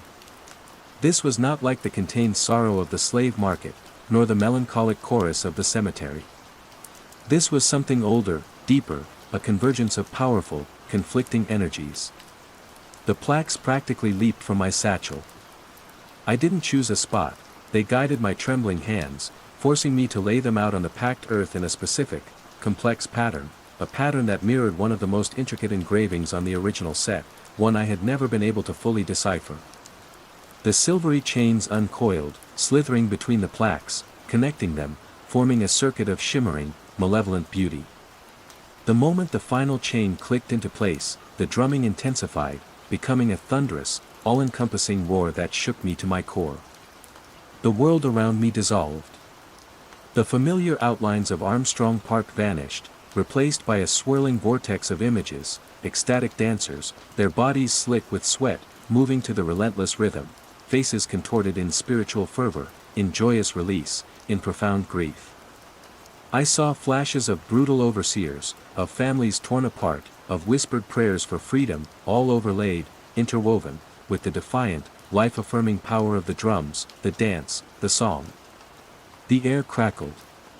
The temperature soared, then plummeted, then soared again, a dizzying oscillation. Scents swirled around me, jasmine and frangipani, wood smoke and roasting meat, the metallic tang of blood, the salt of tears, the earthy aroma of the swamp. It was the entirety of Congo Square's history, its joy and its agony, its resilience and its suffering, all converging, all being drawn into the focal point of the brass and chain circuit I had laid. And then, from the center of the pattern, a light began to grow. Not a warm, inviting light, but a blinding, white-hot incandescence, like a miniature sun being born on the earth. It pulsed in time with the phantom drumming, drawing in the swirling images, the chaotic emotions, the very spiritual essence of the place. This was it. The ultimate purpose of the tools. Not just to map individual echoes, but to gather them, to concentrate them, to create, what? A gateway? A weapon? A catastrophic release of pent-up spiritual energy? The Journal of Alcide Guérin had spoken of les harmoniques du loup. This was no longer a symphony, it was a cataclysm. I felt myself being drawn towards the light, my will completely subsumed. The plaques glowed with an unbearable intensity, the chains vibrated so violently they blurred. My own life force, already so depleted, was being sucked into the vortex, a final offering. I was the bridge, the conduit, the sacrifice for this terrible convergence. This wasn't like the sorrow of the slave market or the melancholy of the cemetery, both of which, in their own ways, had been contained. This was raw. Primal power, the accumulated spiritual weight of a people, a place, a history, all being focused, amplified, and unleashed. And I, Sam Baptiste, was at its horrifying, incandescent heart. Chapter 8, The Archivist's Gambit. The light from the center of the brass and chain circuit in Congo Square was blinding, the phantom drumming a physical assault. I was being torn apart, my remaining life force siphoned into the vortex, my consciousness fragmenting under the sheer weight of the converging energies. This was the culmination, the terrible apotheosis the tools had been driving towards. Despair was a cold, heavy shroud. I was a pawn, a sacrifice, my meticulous, ordered life reduced to this, a conduit for a spiritual cataclysm. But then, through the haze of pain and terror, a flicker. Not of hope, but of desperate, almost insane defiance. The archivist in me, the part that sought order, that understood patterns, that knew the intricate, often contradictory, history of this city, rebelled. If these tools read and amplified les harmoniques du loup, if they fed on the resonance of specific events and emotions, what if I offered them dissonance? What if I deliberately corrupted the signal, overloaded the circuit with conflicting, incompatible harmonics? My satchel, containing my work tools, my laptop, my portable scanner, my notebooks filled with the city's mundane, bureaucratic underpinnings, lay discarded a few feet away. It was a wild, improbable thought, born of sheer desperation. The tools craved the raw, primal energies of Congo Square. What if I fed them the cold, sterile logic of sewage plans and zoning regulations? With a strength I didn't know I possessed, I fought against the pull of the light, crawling, dragging myself towards my satchel. Every movement was agony. The air seethed around me, the images of the past swirling with terrifying intensity. I reached the satchel, fumbling with the clasps, my trembling fingers barely obeying. I pulled out a stack of digitized blueprints, drainage systems for the Garden District, water main layouts for Algiers Point, the precise, unromantic infrastructure of the modern city. Documents utterly devoid of the spiritual intensity the tools craved. Holding them up, like a shield against the incandescent light, I began to shout, my voice a raw, cracking ruin against the thunder of the drums. Section 4, Subsection B, Revised Drainage Plan for Chapatula Street, 1957. Maximum flow capacity, 3,000 cubic feet per second. Cast iron pipes, 24-inch diameter. The effect was immediate and bizarre. The blinding light flickered. The phantom drumming stuttered, its rhythm faltering. The swirling images of the past seemed to recoil, to fragment. I pressed on, fueled by a mad surge of adrenaline. I grabbed my laptop, hitting the power button, its screen flickering to life with a GIS map of the city's water table. Groundwater levels, 7th Ward, average depth 3.5 feet. Soil composition, alluvial clay, high plasticity index. The plaques on the ground began to shudder. The silvery chain sparked, emitting puffs of acrid, metallic smoke. The light at the center of the circuit pulsed erratically, its brilliance dimming, then flaring, then dimming again, as if confused, choked by the indigestible data I was feeding it. It was a battle of harmonics, the raw, spiritual power of Congo Square versus the cold, hard data of municipal engineering. The sacred versus the profane. The ancient versus the modern. I continued my litany of the mundane, shouting out pipe diameters, flow rates, easement boundaries, parish codes, anything and everything from the city's bureaucratic guts. The more I shouted, the more the phenomenon faltered. The ghostly dancers stumbled. The spectral faces contorted not in ecstasy or sorrow, but in something like bewilderment. The light at the center of the circuit began to contract, to dim, its incandescent fury replaced by a sputtering, sickly glow. The thunderous drumming devolved into a series of discordant thuds, then faded into an echoing silence. The plaques and chains on the ground smoked, their surfaces blackening, their intricate engravings warping as if under immense heat. Then, with a final, shuddering groan that seemed to come from the earth itself, the light winked out. The oppressive atmosphere lifted. The swirling images vanished. Congo Square returned, stark and empty under the Louisiana sky, the ancient oaks casting long, peaceful shadows. I collapsed onto the packed earth, gasping, every muscle screaming, my mind a hollow, ringing void. The brass plaques and silvery chains lay scattered around me, blackened, twisted, inert. They looked broken. Not just depleted, as after previous encounters, but fundamentally, irrevocably damaged, their terrible harmony shattered by the mundane, bureaucratic dissonance I had, in my madness, unleashed upon them. I had survived. Congo Square, and perhaps the city itself, had survived. But it was not a victory of strength or wisdom. It was the desperate, accidental triumph of an archivist, a man who, in his darkest hour, had fought magic with metadata, spirits with schematics. The harmonics of place had been silenced, for now, by the sheer, overwhelming banality of the city's plumbing. Chapter 9, The City's Scar. The silence in Congo Square after the event was profound, yet it wasn't peaceful. It was the silence of a machine that has catastrophically failed, of a powerful current suddenly, violently, earthed. I lay there for a long time, the scent of ozone and burnt metal thick in the air, mixed with the usual earthy aroma of the park. The blackened, Twisted remains of the plaques and chains were scattered around me like the shrapnel of a psychic explosion. Eventually, shakily, I gathered them. They were no longer cool or hot, they were just dead metal, their intricate engravings warped and melted, their subtle energies extinguished.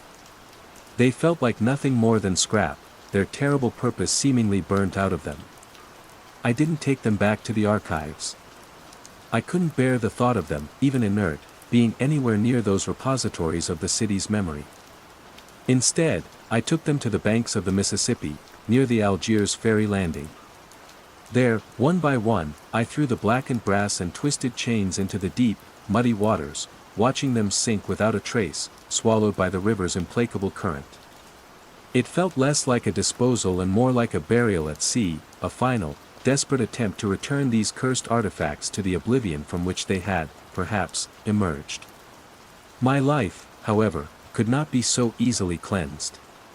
The experience in Congo Square, the sheer intensity of that convergence, had left an indelible mark. I resigned from the sewerage and water board, unable to face the archives, the blueprints, the silent, whispering rooms that had become so intertwined with my terror. Henderson, to his credit, didn't press for details, merely nodding sadly, his eyes filled with a worried understanding that transcended words. I was changed, irrevocably. The constant draining had ceased with the destruction of the tools, but I was left depleted, a shadow of my former self. The vibrant city I had known and loved was now overlaid with a spectral filter, its beauty tinged with a constant awareness of the sorrows and traumas that lay just beneath its surface. The whispers were fainter now, the chills less frequent, but they were still there, a permanent hum in the background of my perception, a constant reminder of the unseen city I had inadvertently mapped. The sight of the former slave market still carried a faint, brittle quality to the air if I passed too close.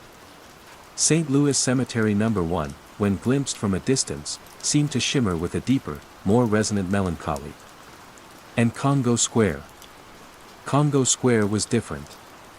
The raw, primal energy was gone, but in its place was a profound, almost aching emptiness, as if a vital part of its spirit had been torn away, or perhaps, catastrophically short-circuited. I had stopped the convergence, but at what cost to the place itself? Had my desperate gambit scarred not just me, but the very soul of that sacred ground? I became a true recluse, rarely leaving my shotgun house in the bywater. The city's music, once a source of joy, now often carried discordant undertones only I could perceive. The familiar scents of jasmine and chicory were often tinged with phantom aromas of decay or scorched air. I was a living monument to the city's hidden pain, a human archive of its unhealed wounds. Alcée Guérin's Les Harmoniques du Loup had been silenced, or at least, the instruments that read them had been destroyed. But the harmonics themselves, the deep, resonant frequencies of New Orleans history, its joys and its sorrows, they remained. They were embedded in the stones, in the soil, in the very air. And I, Sam Baptiste, the archivist who waded too deep, was now permanently attuned to their most mournful, most unsettling vibrations. The city had left its scar on me, and I, perhaps, had left one on it. Chapter 10, The Archivist's Echo.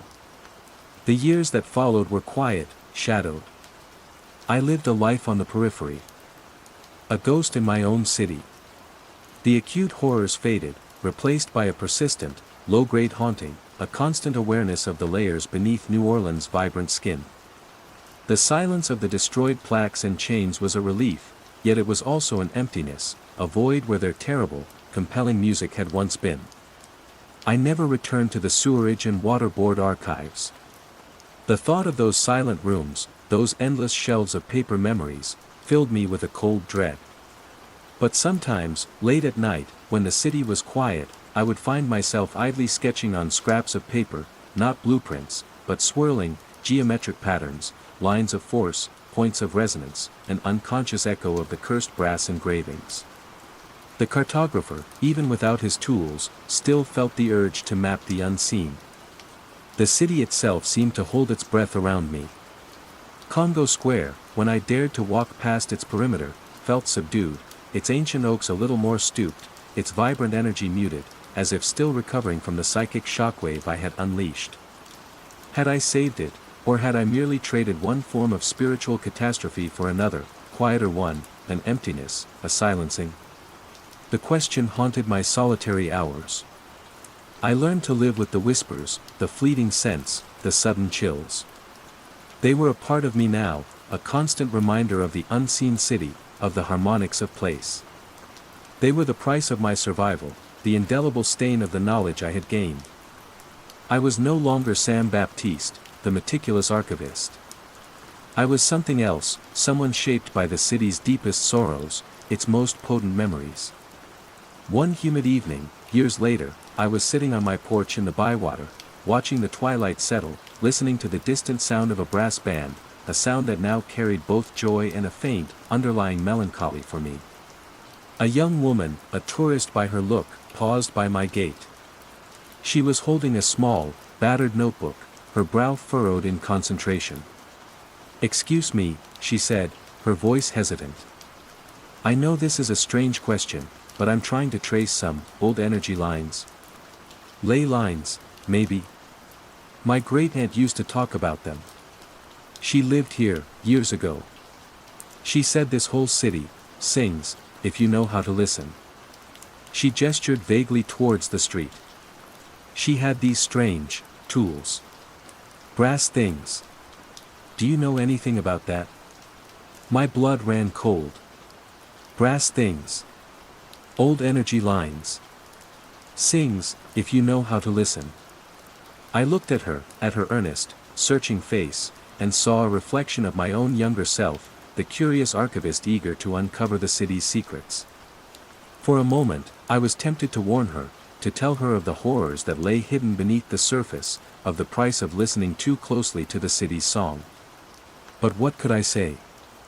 That her great-aunt had likely been one of the unfortunate souls who had stumbled upon instruments like mine. That the city's song could become a symphony of damnation. She would think me mad. And perhaps I was. Instead, I just shook my head slowly. "No, ma'am," I said, my voice a little hoarse. "Can't say I do. Some folks say a lot of things about this old city. Most of it's just stories." She looked disappointed, but thanked me and moved on, consulting her notebook, still searching. I watched her go, a profound weariness settling over me. The tools were gone, destroyed. But the knowledge, the potential, it lingered, like a dormant seed in the city's fertile, haunted soil. Perhaps it would always be there, waiting for another curious hand, another receptive ear. The harmonics of place. They were still there. And I, Sam Baptiste, the archivist who had inadvertently played their most dangerous symphony and then desperately, chaotically, silenced it, would forever be one of their lingering echoes. My life was the quiet, ongoing testament to the city's deepest, most resonant, and most terrifying truths. The song of New Orleans continued, and I, in my own scarred way, was a part of its unending, sorrowful chorus. Chapter 1, The Tea House Tablets. My name is Kenji Tanaka, and I chase tranquility. Or at least, I try to map it. I'm a freelance cartographer. A somewhat anachronistic profession in this age of GPS and satellite imagery, but I specialize in a niche, experiential maps, of Kyoto. Not just routes from A to B, but guides that attempt to capture the feeling of a place, the quietude of a hidden shrine, the rustle of bamboo in a forgotten grove, the precise, meditative beauty of a Zen garden. My current project, commissioned by a small, independent publisher, is a guidebook to Kyoto's lost gardens, those small, often neglected pockets of serenity tucked away behind unassuming walls or at the end of winding, unpaved paths. Kyoto, of course, is a city of layers, a tapestry woven from imperial grandeur, sacred traditions, and the quiet, enduring spirit of its people. It's a place where the sacred and the mundane coexist with a unique, often breathtaking, harmony. I've always been drawn to its quieter corners, to the spaces where the noise of the modern world recedes, and one can almost hear the city's ancient heartbeat. It was in one such forgotten corner, a dilapidated Machiya tea house in the Kamijo ward, slated for demolition to make way for a new apartment complex, that I found them. I'd heard whispers that the tea house, named Saijakuin, abode of tranquility, once boasted a renowned, though now completely overgrown, moss garden. I'd obtained permission from the indifferent demolition company to poke around before the bulldozers moved in, hoping to glean some sense of its former layout, perhaps a surviving stone lantern or a uniquely shaped basin I could include in my guide. The machiya was a skeleton of its former self. Shoji screens were torn, tatami mats were ripped and mildewed, and the air hung heavy with the scent of dust, damp wood, and the melancholic aroma of abandonment. The garden was a chaotic tangle of weeds and invasive bamboo, its original design almost entirely obscured. It was in a small, windowless storage room off what might have once been the tea master's private chamber, a space filled with broken pottery and rotted textiles, that I saw it. Tucked beneath a pile of disintegrating silk cushions was a simple, unadorned wooden box, crafted from dark, smooth paulownia wood. It was surprisingly heavy. There was no lock, just a neatly fitted lid. Inside, nestled on a bed of dried, fragrant herbs, possibly old tea leaves or some kind of incense, were not the usual accoutrements of a tea ceremony, but a collection of objects that made my breath catch. There were a dozen or so flat, rectangular tablets, each about the size of a small book, made of a fine, slate-gray clay. They were unglazed, their surfaces cool and smooth to the touch. Each tablet was marked with a series of intricate, shallow grooves, forming complex, abstract patterns, not kanji, nor any pictograms I recognized. They reminded me of the raked patterns in a karasansui, dry landscape garden, but infinitely more complex, almost like circuit diagrams or celestial charts. Alongside the tablets lay a strange directional device. It resembled a compass, housed in a polished wooden casing similar to the box, but instead of a magnetized needle, it featured a central, perfectly spherical orb of what looked like obsidian, suspended in a gimbal. Around the orb, on the device's face, were not the familiar cardinal points, but a series of more of those enigmatic grooved symbols, mirroring those on the clay tablets. There was no maker's mark, no inscription, nothing to indicate their age or origin, save for the undeniable sense of antiquity that clung to them. They didn't feel like tools of navigation or measurement in any conventional sense. They felt sacred. Like objects used in some forgotten, meditative practice, or perhaps, a form of divination. The air around them seemed to hum with a faint, almost inaudible resonance, a stillness that was deeper than mere silence. I carefully lifted one of the clay tablets. It was cool in my hand, its surface surprisingly smooth despite the grooves. The patterns felt intentional, imbued with a profound, unsettling sense of order. The obsidian orb in the directional device seemed to absorb the meager light filtering into the room, giving it an impression of infinite depth. A shiver, not of cold, but of a strange, thrilling unease, ran down my spine. These were not mere artifacts, they felt like keys. Keys to what, I couldn't imagine. But the abode of tranquility, even in its decay, had yielded a secret far deeper than a forgotten moss garden. It had offered me a glimpse into a hidden current of Kyoto's spiritual landscape, and the meticulous cartographer in me, the chaser of tranquility, felt an undeniable, if trepidatious, pull to explore it. The lost gardens of Kyoto, I suspected, held more than just picturesque scenes. They held echoes. Chapter 2, The Garden of Shifting Gravel. The clay tablets and the strange, obsidian orb directional device became my secret obsession. I brought the paulownia wood box back to my small apartment in Sakio Ward, a space usually filled with the scent of green tea and the quiet rustle of my mapping papers. Now, it also held the faint, dry aroma of ancient clay and those unidentifiable dried herbs, and a palpable aura of stillness that seemed to emanate from the box itself. I spent days trying to decipher the grooved patterns on the tablets. They were not random. There was a clear, intricate logic to them, but it was a logic that eluded me. They seemed to depict flows, convergences, points of stillness, much like the principles of Zen garden design, but abstracted, intensified, taken to a level of esoteric complexity I couldn't grasp. The directional device, with its free-floating obsidian sphere, remained equally enigmatic. It didn't respond to magnetic north.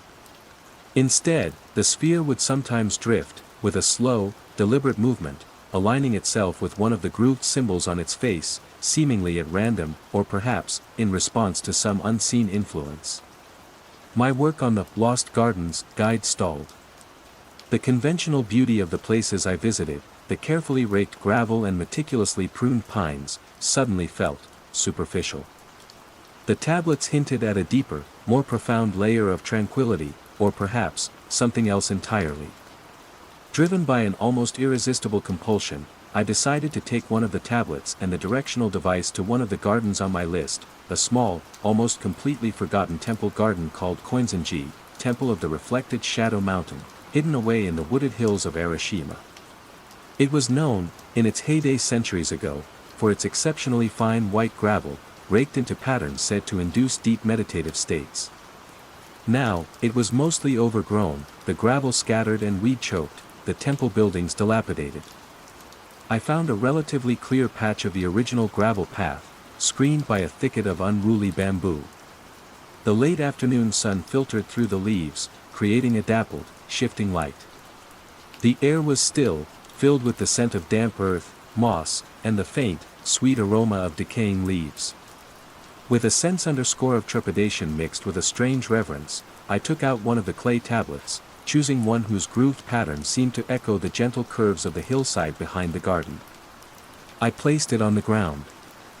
Then, I set the directional device beside it. The obsidian sphere, after a moment of stillness, began to drift, slowly, purposefully, until it aligned with a specific symbol on its face, a symbol that was also prominent on the tablet I had chosen. I held my breath. What was I expecting? A sudden enlightenment? A chorus of invisible monks chanting? Nothing so dramatic happened. Or rather, nothing I immediately perceived as dramatic. But then, I noticed the gravel. The patch of white gravel around the tablet, an area perhaps a meter square, had subtly changed. It wasn't a drastic transformation, but the individual stones seemed darker. Not wet, not dirty, but as if their inherent color had deepened, shifted from a pale, sun-bleached gray to a richer, more intense charcoal. The change was subtle, easily missed, but undeniable once I focused on it. It was as if the tablet were drawing some essence out of the stones, or imbuing them with a new quality. I stayed there for a while, observing. The air around the tablet felt cooler, imbued with a profound stillness that was almost palpable. A pocket of deeper tranquility within the already quiet garden. I took out my digital camera, a high-quality model I used for my guidebook photos, and snapped a few pictures of the tablet and the darkened gravel, more out of habit than any expectation of capturing the subtle anomaly. Later that evening, back in my apartment, I reviewed the photos. The darkened gravel was clearly visible. But it was another detail, in one of the shots taken from a slightly higher angle, that made my blood run cold. There, in the area of the darkened gravel, almost superimposed upon it, was the faint, translucent silhouette of a seated figure. It was hazy, indistinct, like a heat shimmer or a trick of the light, but the posture was unmistakable, a monk, seated in zazen meditation, head slightly bowed, hands in the cosmic mudra. I hadn't seen anyone. The garden had been deserted. I zoomed in, my heart hammering. The silhouette was too defined to be a random play of shadows, too specific in its form. It was as if the tablet, or the process it had initiated, had somehow captured an echo of the garden's past, a spectral residue of the countless monks who must have meditated on this very spot over the centuries. That night, as I lay in bed, a strange, tingling sensation began in my palms. I looked at them in the dim light from the street. Faint, bluish-white marks, like frostbite or bruises from touching something intensely cold, were appearing on my skin, tracing delicate, almost feathery patterns. They didn't hurt, not exactly, but they felt alien. As if the profound chill I'd sensed around the tablet in the garden had somehow imprinted itself onto me. The clay tablets were not just mapping tranquility. They were interacting with it, changing it, and perhaps, awakening its dormant guardians or its lingering memories. And in doing so, they were beginning to change me. The abode of tranquility had indeed yielded a secret, but it was a secret that was rapidly turning from fascinating to deeply unsettling. Chapter 3, The Whispering Stones. The faint, bluish marks on my palms faded after a day, but the memory of them, and the translucent silhouette in the photograph, lingered like a chill in my mind. The clay tablets and the obsidian orb device were no longer objects of mere academic curiosity, they were conduits to something ancient, something deeply woven into the spiritual fabric of Kyoto, and something that was beginning to feel increasingly aware. The experience in Koinzenji had changed my perception. When I visited other gardens for my guidebook, the familiar serenity now felt subtly different. I found myself listening more intently, not just to the rustle of leaves or the trickle of water, but to the silence itself, searching for the faintest undertones, the subtlest resonances. The stones, in particular, seemed to hold a new significance. I'd run my hands over weathered granite lanterns, moss-covered pathway markers, ancient water basins, and sometimes, I would feel a faint, almost imperceptible vibration, a coolness that went deeper than the ambient temperature, as if the stone itself were breathing, remembering. The compulsion to use the tablets again was strong, a quiet insistence that resonated with the growing unease within me. I chose another forgotten garden, this one a tiny, enclosed courtyard behind an old Zen nunnery in the Nishijin district, known in local lore as Sekichika no Niwa, Garden of the Whispering Stones. It was said that the stones here, carefully selected for their color and texture, would sometimes emit faint sounds, like soft sighs or whispers, during periods of deep meditation. I arrived as the sun was setting, casting long, somber shadows across the meticulously raked, though now weed-strewn, sand. The air was cool, carrying the scent of damp earth and the faint, dry aroma of incense from the nearby nunnery. I selected a tablet whose grooved pattern seemed to mirror the intricate, swirling design of the raked sand. I placed it near a cluster of 3 dark, smooth river stones, the focal point of the small garden. The obsidian sphere in the directional device slowly aligned itself with a symbol that resonated with both the tablet and I sensed the particular energy of this place. The stillness that descended was profound, more absolute than any I had experienced before. It was as if the entire world outside this tiny courtyard had ceased to exist. The air grew colder, the light seeming to dim, though the sun had not yet fully set. And then, I heard it. Not a dramatic sound, but a series of faint, almost inaudible sighs, seemingly emanating from the 3 river stones. They were soft, like breath on silk, yet imbued with an immense, ancient weariness. As I listened, transfixed, the sighs gradually resolved into whispered syllables, too faint to be distinct words, yet carrying an undeniable cadence, a sorrowful, melodic quality. It was as if the stones themselves were murmuring a lament, a song of ages past. I didn't dare take out my camera this time. The experience felt too intimate, too fragile. I simply sat, listening, as the whispering stones shared their ancient sorrow. The cool air wrapped around me, and I felt a deep, resonant sadness settle in my chest, a melancholy that was not my own, but a reflection of the garden's long, quiet history. When the last light faded and the whispers subsided, I carefully retrieved the tablet and the device. My hands were numb with cold, and when I looked at my palms later, back in my apartment, the bluish marks had returned, more pronounced this time, like delicate frost patterns etched into my skin. The next day, I returned to Sekichika no Niwa. The air was still, the stones silent. But when I touched them, they felt different. The usual coolness of stone was there, but beneath it, there was a faint, lingering vibration, a subtle resonance that hadn't been there before, or perhaps, that I hadn't been attuned enough to perceive. It was as if my interaction with the tablet had amplified their inherent quality, made their whispers more accessible, at least to me. My research into the origin of the tablets and the device remained fruitless. They were unique, untraceable. But I found a passage in an obscure treatise on Sakataiki, the classic 11th century Japanese text on garden making, that sent a shiver down my spine. It spoke not just of arranging stones and plants for aesthetic harmony, but of aligning them with chizai, earth energy, and shinsei, spiritual essence, of creating gardens that were not merely beautiful, but were also conduits, places where the veil between worlds was thin, where one could commune with the kami, spirits, or the lingering thoughts of those who had sought enlightenment there. The treatise mentioned, in a cryptic footnote, instruments of attunement, used by certain ancient masters to read and harmonize the deeper vibrations of the earth and the mind. Instruments of attunement. The phrase echoed in my mind. The clay tablets, the obsidian orb device, these were such instruments.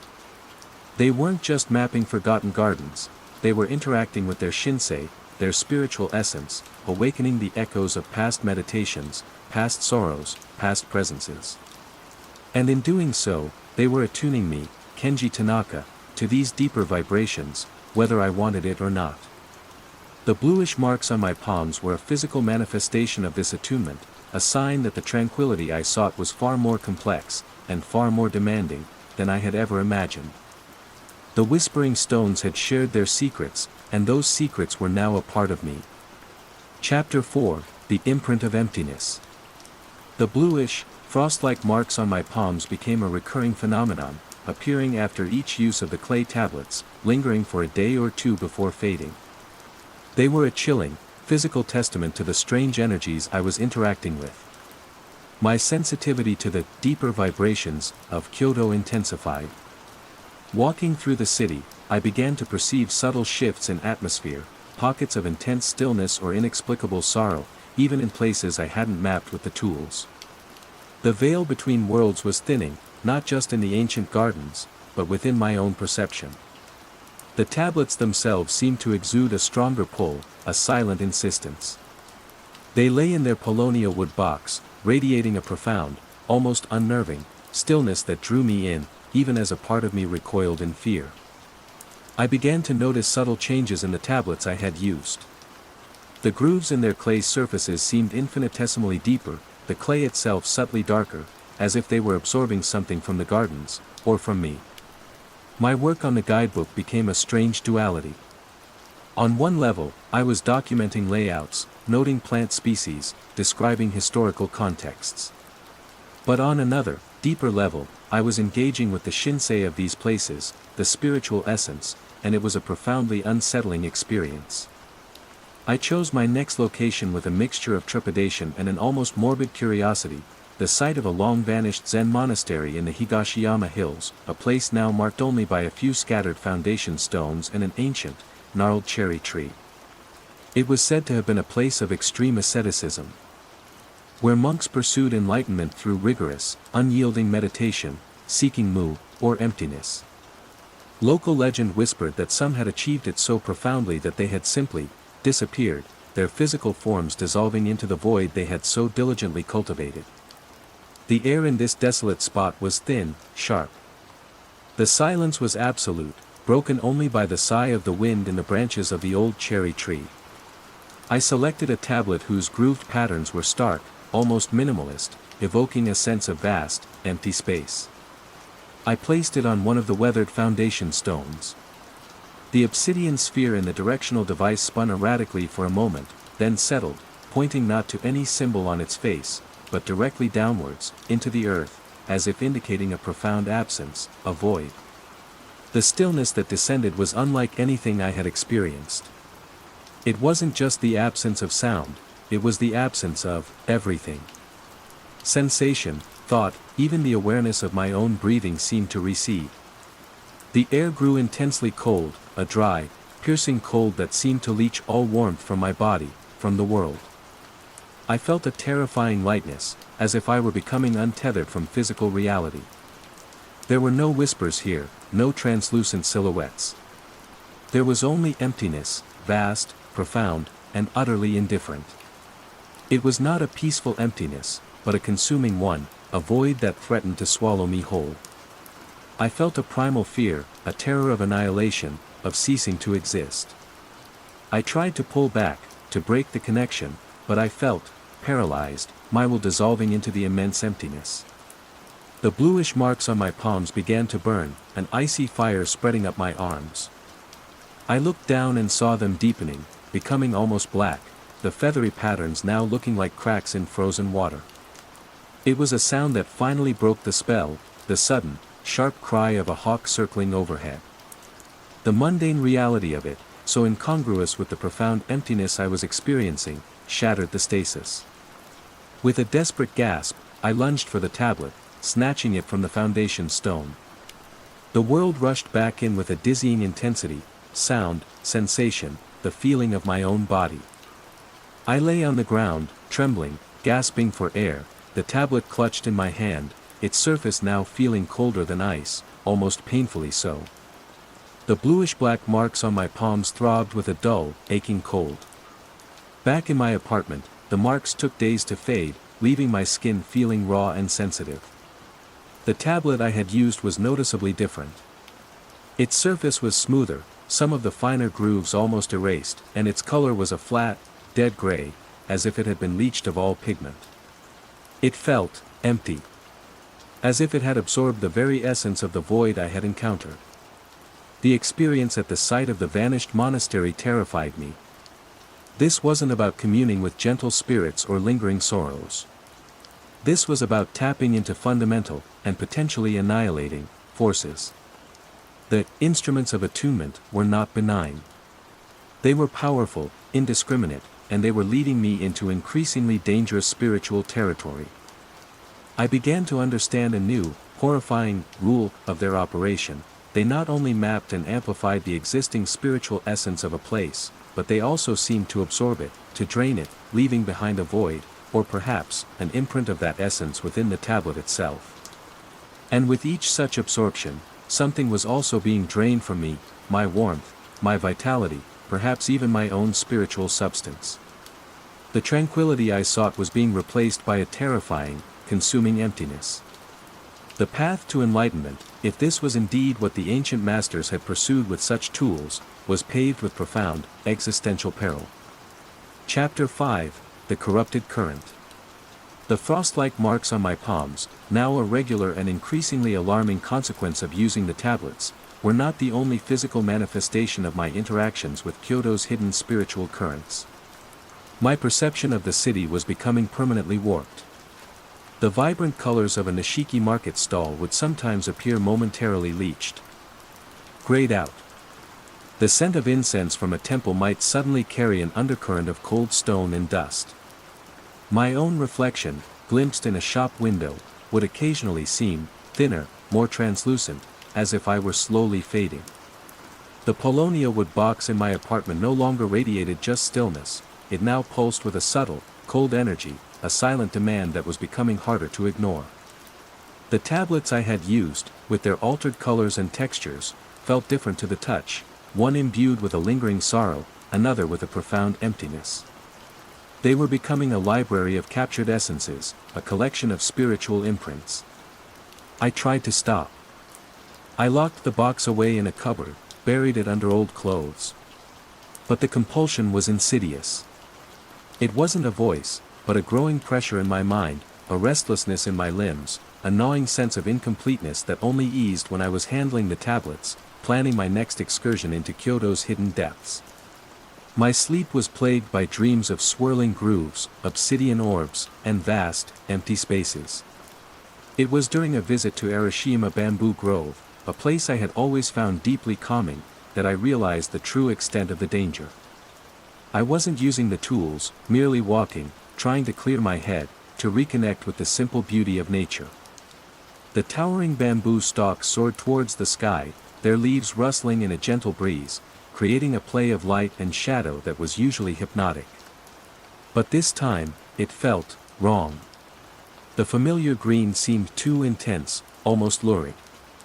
The rustling of the leaves carried an undercurrent of sibilant whispers. And then, I saw it. A patch of bamboo near the path, its leaves inexplicably withered, gray, and brittle, as if touched by a sudden, localized blight. As I stared, a faint, translucent silhouette flickered among the blighted stalks, not a monk this time, but something taller, more angular, its form indistinct but vaguely menacing.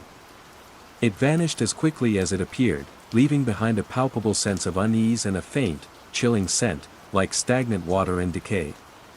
My blood ran cold. This wasn't a garden I had mapped with the tablets.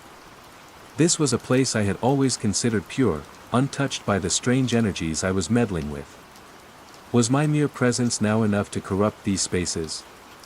Was I becoming a walking conduit, a source of spiritual contamination, my own energies so distorted by the tablets that I was now negatively impacting the very places I sought to understand?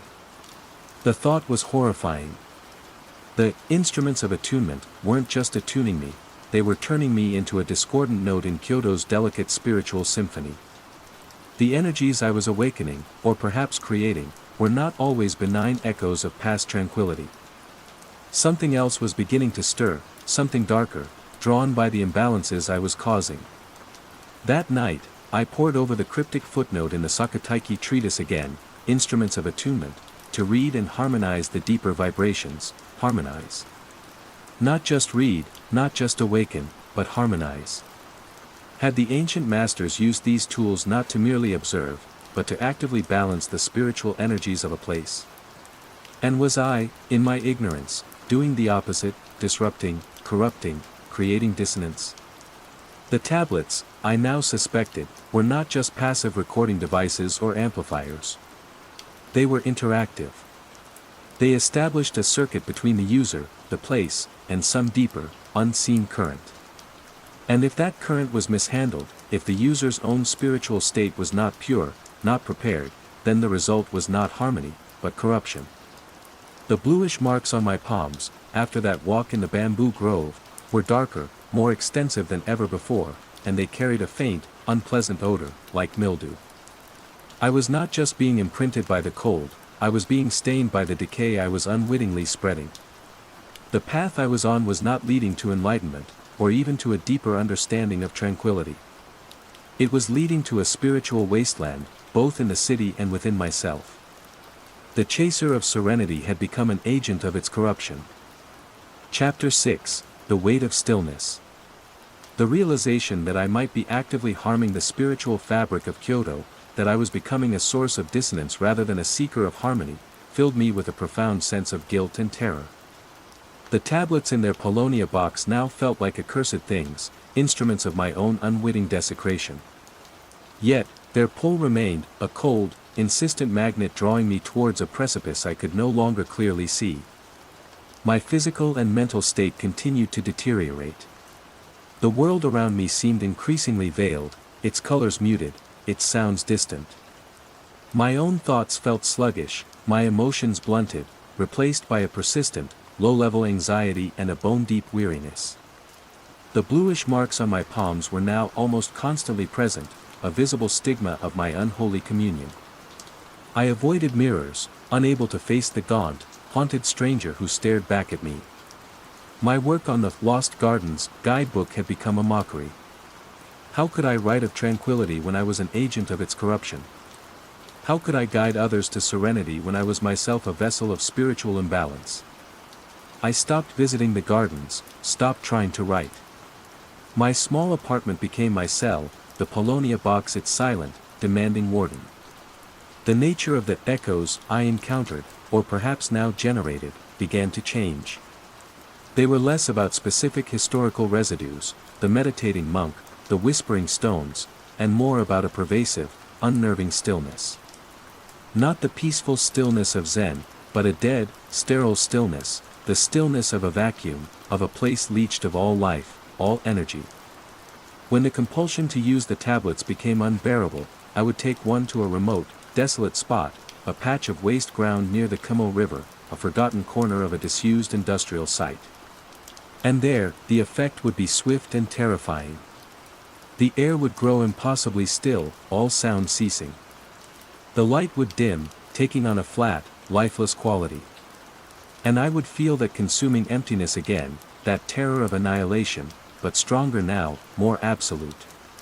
The tablet would grow ice-cold in my hand, its surface becoming smoother, its grooves shallower, as if it were actively draining the very essence of the place, and of me, into itself, leaving behind nothing but a void. The tablets I had used multiple times were now almost featureless, their clay a dead, flat gray, cold to the touch even on the warmest days. They felt like spiritual black holes, imbued with a terrifying, absorbent emptiness. I began to understand the cryptic phrase from the Sakataiki about monks who had achieved moves so profoundly they had, simply, disappeared. Perhaps it wasn't a metaphor.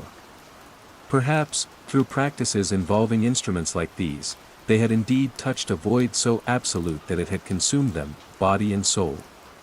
And I was now teetering on the edge of that same abyss. The obsidian orb directional device also behaved differently. When I placed it near these empty tablets, the black sphere would not align with any symbol. Instead, it would begin to spin, slowly at first, then faster and faster, a silent, dizzying vortex that seemed to draw my gaze, my thoughts, into its lightless depths. It felt like a visual representation of the void the tablets were creating, or perhaps, accessing. One evening, staring at the collection of now mostly featureless gray tablets, a horrifying thought struck me. What if their purpose wasn't to map or harmonize existing spiritual energies, but to erase them? To create perfect, absolute stillness, a perfect void, by systematically draining the shinsei from a place, and from the user? Was this the tranquility their creators had sought, not peace, but utter annihilation, the ultimate negation of being? The idea was so monstrous, so contrary to everything I understood about Zen and the pursuit of enlightenment, yet it resonated with a terrifying logic given my experiences. The abode of tranquility, where I'd found them, perhaps its name was a horrifyingly literal description of its ultimate state. The weight of this stillness, this encroaching emptiness, was crushing me. I felt myself fading, my own spiritual essence being leached away, absorbed into these cold, gray slabs of clay. I was becoming an echo of an echo, a ghost in my own life, on the verge of being erased completely. The chaser of tranquility had found it, in its most terrifying, absolute, and nihilistic form. Chapter 7, The Ryoanji Revelation. The end felt near. Not a dramatic, explosive end, but a slow, cold fading into the annihilating stillness the tablet seemed to embody. My apartment was a tomb, the Polonia box its sepulchre. I rarely ate, barely slept. The bluish-black marks on my palms were now a permanent fixture, like the brand of some icy, nihilistic deity. My own thoughts were faint whispers in the vast, encroaching silence. Then, a flicker. Not of hope, but of deeply buried academic habit, a stubborn refusal to let a puzzle go entirely unsolved, even at the brink of oblivion. Ryoanji. The most famous Zen rock garden in the world. A place I had avoided since finding the tablets, its profound, enigmatic serenity now feeling like a mockery. But one of the original, unused tablets in the box bore a pattern of grooves that was uncannily similar to the arrangement of the 15 stones at Ryoanji, an arrangement famously designed so that at least one stone is always hidden from view from any vantage point. It was a suicidal impulse, perhaps. A final, desperate attempt to understand, even as I was being consumed. With what little strength I had left, I took that specific tablet and the obsidian orb device and made my way to Ryoanji. The garden, as always, was an oasis of profound, challenging stillness. Tourists murmured in hushed tones, their voices absorbed by the vast expanse of raked white gravel and the enigmatic arrangement of stones. I found a quiet spot on the veranda, overlooking the garden, my heart a dull, cold ache in my chest. With trembling hands, I placed the Ryoanji tablet on the wooden decking before me. Then, the directional device. The obsidian sphere, which had been spinning erratically in my depleted presence, slowly, deliberately, came to rest, aligning perfectly with a symbol on its face, a symbol that was a miniature, precise representation of the entire Ryoanji stone arrangement. And then, nothing. No sudden cold, no consuming emptiness, no whispering stones. The profound, inherent stillness of Ryoanji simply, deepened, intensified, but in a way that felt not annihilating, but complete. Whole. I stared at the garden, at the tablet, at the device. And slowly, a revelation began to dawn, a horrifying, clarifying light in the encroaching darkness of my mind. The tablets weren't meant to be used individually, haphazardly, as I had been doing. They were a set. A system. The grooves, the patterns, They weren't just maps of individual locations, they were components of a larger design, a spiritual circuit. The Ryuan tablet, with its depiction of a perfectly balanced, complete arrangement, was perhaps the key, the master tablet, the one that harmonized the others. My ignorant, desperate use of the individual tablets had been like playing random, discordant notes on a complex instrument. I had been creating dissonance, imbalance, draining specific energies, leaving behind voids, corrupting the spiritual currents. The ancient masters hadn't sought annihilation, they had sought perfect balance, a profound, dynamic stillness born of the harmonious interplay of all energies, a state represented by the elusive, hidden stone of Ryuan, the unseen element that completes the whole. The tools were not instruments of erasure, but of intricate, unbelievably precise spiritual engineering. And I, in my ignorance, had misused them catastrophically. A new kind of terror filled me, sharper, more focused than the dread of annihilation. The terror of understanding, of realizing the full extent of my blundering. Had I irreversibly damaged the spiritual fabric of Kyoto? Had I broken something ancient and precious? The obsidian sphere in the device quivered. Then, it began to emit a faint, almost inaudible hum, a pure, resonant tone.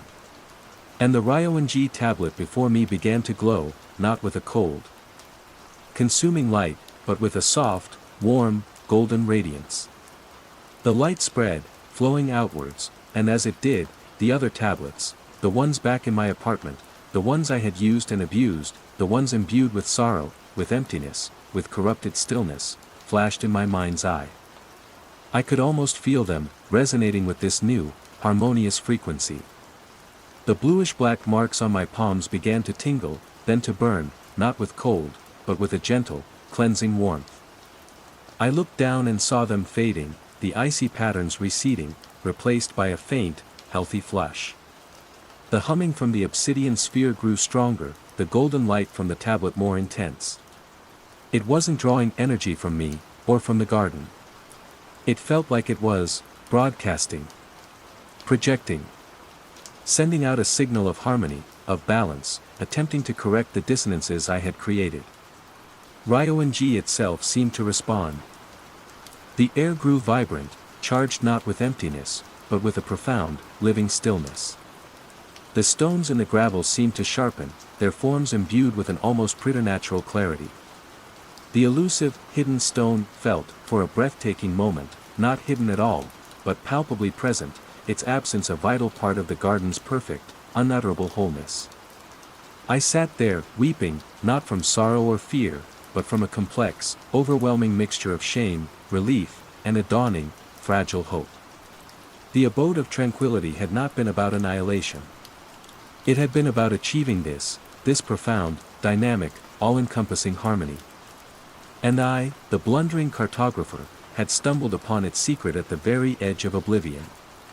The journey had been a descent into hell, but Ryuan, in its silent wisdom, had offered a glimpse of redemption, a chance, perhaps, to begin to heal the wounds I had inflicted, both on the city and on myself. Chapter 8, The Cartographer's Atonement. The golden light from the Ryuan tablet and the pure hum from the obsidian sphere persisted for what felt like an eternity, yet was probably only an hour. As it slowly faded, a profound sense of calm, unlike anything I had ever experienced, settled over me. It wasn't the consuming emptiness of before, nor the agitated dread. It was a quiet, centered stillness, a feeling of being in balance, however fragile. The bluish-black marks on my palms were gone, replaced by skin that felt new, sensitive, yet whole. I returned to my apartment, my steps lighter, my mind clearer than it had been in months. The Polonia box still radiated an energy, but it was different now, not a cold, demanding pull, but a quiet, resonant hum, echoing the harmony I had felt at Ryuan. The tablets within, even the ones I had misused and that had become leached of color, seemed subtly changed, less like spiritual black holes and more like dormant instruments, awaiting their proper tuning. The revelation at Ryuan had been a key. The tablets were a system, designed for harmonization, not desecration. My task now, I understood with a daunting clarity, was one of atonement. I had to try and undo the damage I had wrought, to restore the balance I had so ignorantly disrupted. Over the following weeks and months, I began a new kind of mapping. Guided by the ryong tablet and the obsidian orb device, which now seemed to function with a new, subtle intelligence, its sphere aligning not with individual, raw energies, but with points of imbalance, of dissonance, I revisited the locations I had previously mapped. At Koinzenji, where the gravel had darkened and the spectral monk had appeared, I used the ryong tablet in conjunction with the original tablet I had used there. The obsidian sphere helped me find a precise orientation, a specific alignment of the two tablets. As I held them, a gentle warmth spread, and the darkened gravel slowly, subtly, lightened, returning to its original pale gray. The oppressive chill lessened. The faint silhouette of the monk did not reappear, instead, there was only a sense of peaceful, undisturbed presence. At Sekichika no Niwa, the garden of the whispering stones, the process was similar. The sorrowful sighs did not return. Instead, a quiet, almost imperceptible hum arose from the stones, a sound of gentle resonance, of equilibrium. The lingering, unhealthy cold dissipated. The sight of the vanished monastery in the Higashiyama hills was the most challenging. The emptiness there was profound, a deep wound in the spiritual landscape. It took many visits, many patient hours of holding the ryong tablet alongside the leached, empty tablet I had created there, aligning them according to the subtle guidance of the obsidian sphere. Slowly, painstakingly, a sense of, not fullness, but of neutrality, began to return to the place. The consuming void receded, replaced by a quiet, if still desolate, stillness. Even the blighted patch of bamboo in Arashiyama, which I had feared I had permanently corrupted, began to recover. Using the ryong tablet, I felt a subtle shift in the energy of the place, a cleansing, a rebalancing. New, healthy green shoots eventually began to emerge among the withered stalks. It was a slow, arduous process, demanding immense concentration and a deep, meditative focus. It was not without its toll. I often felt drained, tired, but it was a clean exhaustion, not the soul-leeching depletion of before. And with each small act of reharmonization, I felt a corresponding sense of healing within myself. The world around me gradually regained its color, its vibrancy. My thoughts became clearer, my emotions my own again. I never finished the Lost Gardens guidebook in its original form. My understanding of tranquility, of Kyoto's spiritual landscape, had been too profoundly, too terrifyingly, altered. Instead, I began to compile a different kind of record, a private journal detailing my experiences with the tablets, my mistakes, and my attempts at atonement. It was a cartography of a different kind, a mapping of spiritual balance and imbalance, a guide to the delicate, dangerous art of harmonizing the unseen currents of a sacred city. The tablets and the device remained in my possession. I knew, with a certainty that was both humbling and a little frightening, that they were my responsibility now. They were not toys, nor were they mere historical artifacts. They were tools of immense power, capable of great harm in ignorant hands, but also, perhaps, of profound healing when used with wisdom, respect, and a deep understanding of the delicate harmonies they were designed to serve. My life became one of quiet stewardship. I continued to monitor the places I had affected, using the tools subtly, carefully, to maintain their balance. I became a guardian of Kyoto's hidden spiritual currents, a silent cartographer of its unseen harmonies, forever marked by my descent into its shadows, and forever dedicated to preserving its fragile, sacred light. The abode of tranquility had, in the end, taught me its true meaning, not through annihilation, but through the difficult, ongoing practice of atonement and the profound, resonant beauty of a world restored to balance. Chapter 9, The Unseen Harmony. Years passed. My life settled into a quiet rhythm, dictated by the subtle needs of Kyoto's spiritual landscape and the profound responsibility of the instruments I now guarded. The Polonia box sat in a specially prepared alcove in my small apartment, no longer a source of dread, but a focal point of meditative practice.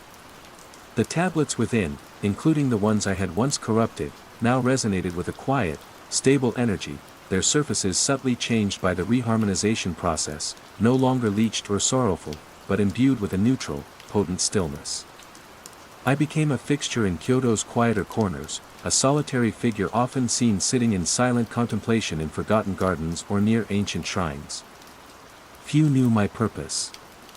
To most, I was simply Kenji Tanaka, the slightly eccentric cartographer who had abandoned his commercial work for a more contemplative, if unproductive, existence.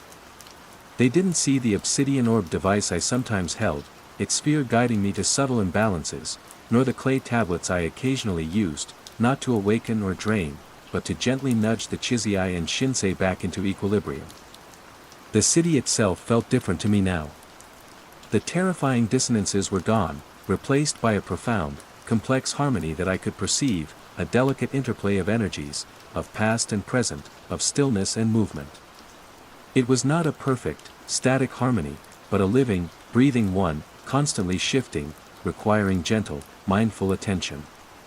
Kyoto was a vast, intricate Zen garden, and I, its humble, unseen tender. The Lost Gardens guidebook was eventually published, but not by me. Another cartographer took over the project, producing a competent, if somewhat conventional, guide. My own contribution remained unseen, locked away in my private journals, a testament to a journey into a far deeper, more perilous, and ultimately more profound understanding of tranquility. One crisp autumn afternoon, I was at Ryoanji, not with the tablets, but simply sitting on the veranda, absorbing the garden's timeless, challenging serenity. An elderly monk, one I recognized from his long years of service at the temple, approached me and sat down. We sat in silence for a long time, watching the play of light on the raked gravel. Finally, he spoke, his voice soft, like dry leaves rustling. The garden feels settled, Tanaka-san. More so than it has in many years. There was a time, a shadow passed over it, a dissonance. But it has lifted. The harmony is strong again. He looked at me, his ancient eyes surprisingly sharp, yet kind. Some tend the visible garden. Others tend the unseen. My heart skipped a beat. Did he know? Had he sensed my blundering, my atonement? He offered no further explanation, merely a slight, enigmatic smile. We sat in companionable silence until the sun began to set, painting the sky in hues of orange and purple. As I prepared to leave, he said, "The pursuit of Mu is not about emptiness alone, but about the fullness that contains it. Balance is the key." His words resonated deeply, a confirmation of the hard-won understanding I had gained. The tablets were not about creating a void, but about understanding and facilitating that intricate balance, that unseen harmony where the fullness of existence and the profound stillness of emptiness could coexist.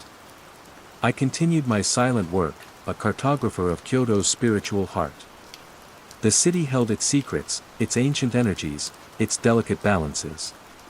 The instruments of attunement were a profound responsibility, a reminder of the thin veil between worlds, and of the intricate, often perilous, path to true understanding. I was no longer just chasing tranquility, I was a part of it, a humble participant in the city's unending, unseen symphony of stillness and life.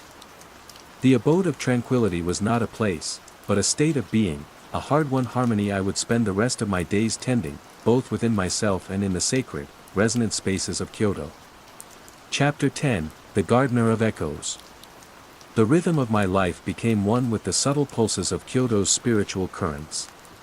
The dramatic events of my initial encounters with the tablets faded into a scar tissue of memory, a constant reminder of the fragility of balance and the profound responsibility I carried. I was no longer Kenji Tanaka, the ambitious young cartographer. I was something else, something quieter, more attuned to the unseen. The gardener of echoes, perhaps, tending to the subtle resonances that lay beneath the city's beautiful, ancient surface. The Polonia box and its contents were my constant companions, though they rarely left my apartment now. Their primary function had shifted. Having, I hoped, largely mended the dissonances I had created, their role became one of maintenance, of subtle adjustments. Sometimes, the obsidian sphere would twitch, indicating a minor imbalance somewhere in the city, perhaps the stress of new construction too close to an old shrine, or a forgotten tragedy briefly resurfacing in the collective consciousness.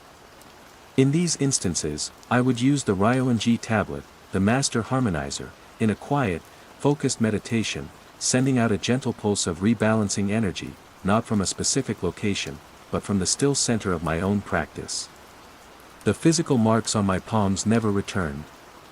My health, both physical and mental, had stabilized, though I bore the subtle weariness of one who has looked into the abyss and returned. My perception of the world remained heightened, but it was no longer a source of terror. Instead, it was a tool, allowing me to sense the delicate interplay of energies, the whispers of the shinsei, the subtle shifts in the chizai. I never sought out another to share the burden or the knowledge of the tablets. The risk of misuse was too great. The ancient masters who had created them had likely passed on their knowledge through rigorous, dedicated apprenticeships, ensuring that only those with the necessary wisdom and spiritual purity would wield such power. I was an accidental inheritor, one who had learned through catastrophic error. My duty was to protect, to maintain, not to proliferate. Sometimes, I would visit the dilapidated tea house, Saijukuin, where my journey had begun. It was never demolished. The company went bankrupt, the plans were shelved, and the abode of tranquility remained. Slowly succumbing to nature, its overgrown garden a testament to the enduring power of stillness, even in decay. I would sit there, amidst the ruins, and feel a profound connection to the lineage of those who had come before, those who had understood the deeper vibrations. The elderly monk at Ryong and I developed a silent understanding. We would occasionally share tea, speaking little, yet communicating much through shared glances and the profound stillness of the garden. He never asked about the tablets, and I never offered. But I knew he sensed my role, my quiet tending of the city's unseen heart. One day, he gave me a small, smooth river stone, dark and cool to the touch. Every garden needs its hidden stone, Tanaka-san, he said, his eyes twinkling. The one that completes the pattern, even in its absence. I understood. I was, in my own way, one of Kyoto's hidden stones, my work unseen, unacknowledged by the wider world, yet vital to the overall harmony. The cartographer who had sought to map tranquility had become a part of its very fabric, a silent guardian of its delicate, resonant beauty. The city of Kyoto continued its timeless dance, its temples and shrines echoing with centuries of prayer and contemplation, its gardens offering glimpses of profound stillness. And I, Kenji Tanaka, the gardener of echoes, continued my quiet vigil, forever bound to the instruments of attunement, forever listening to the subtle music of the unseen, forever tending to the fragile harmony of a sacred city. The tranquility I had once chased had found me, not as a destination, but as a lifelong practice, a quiet atonement, and a profound, resonant peace.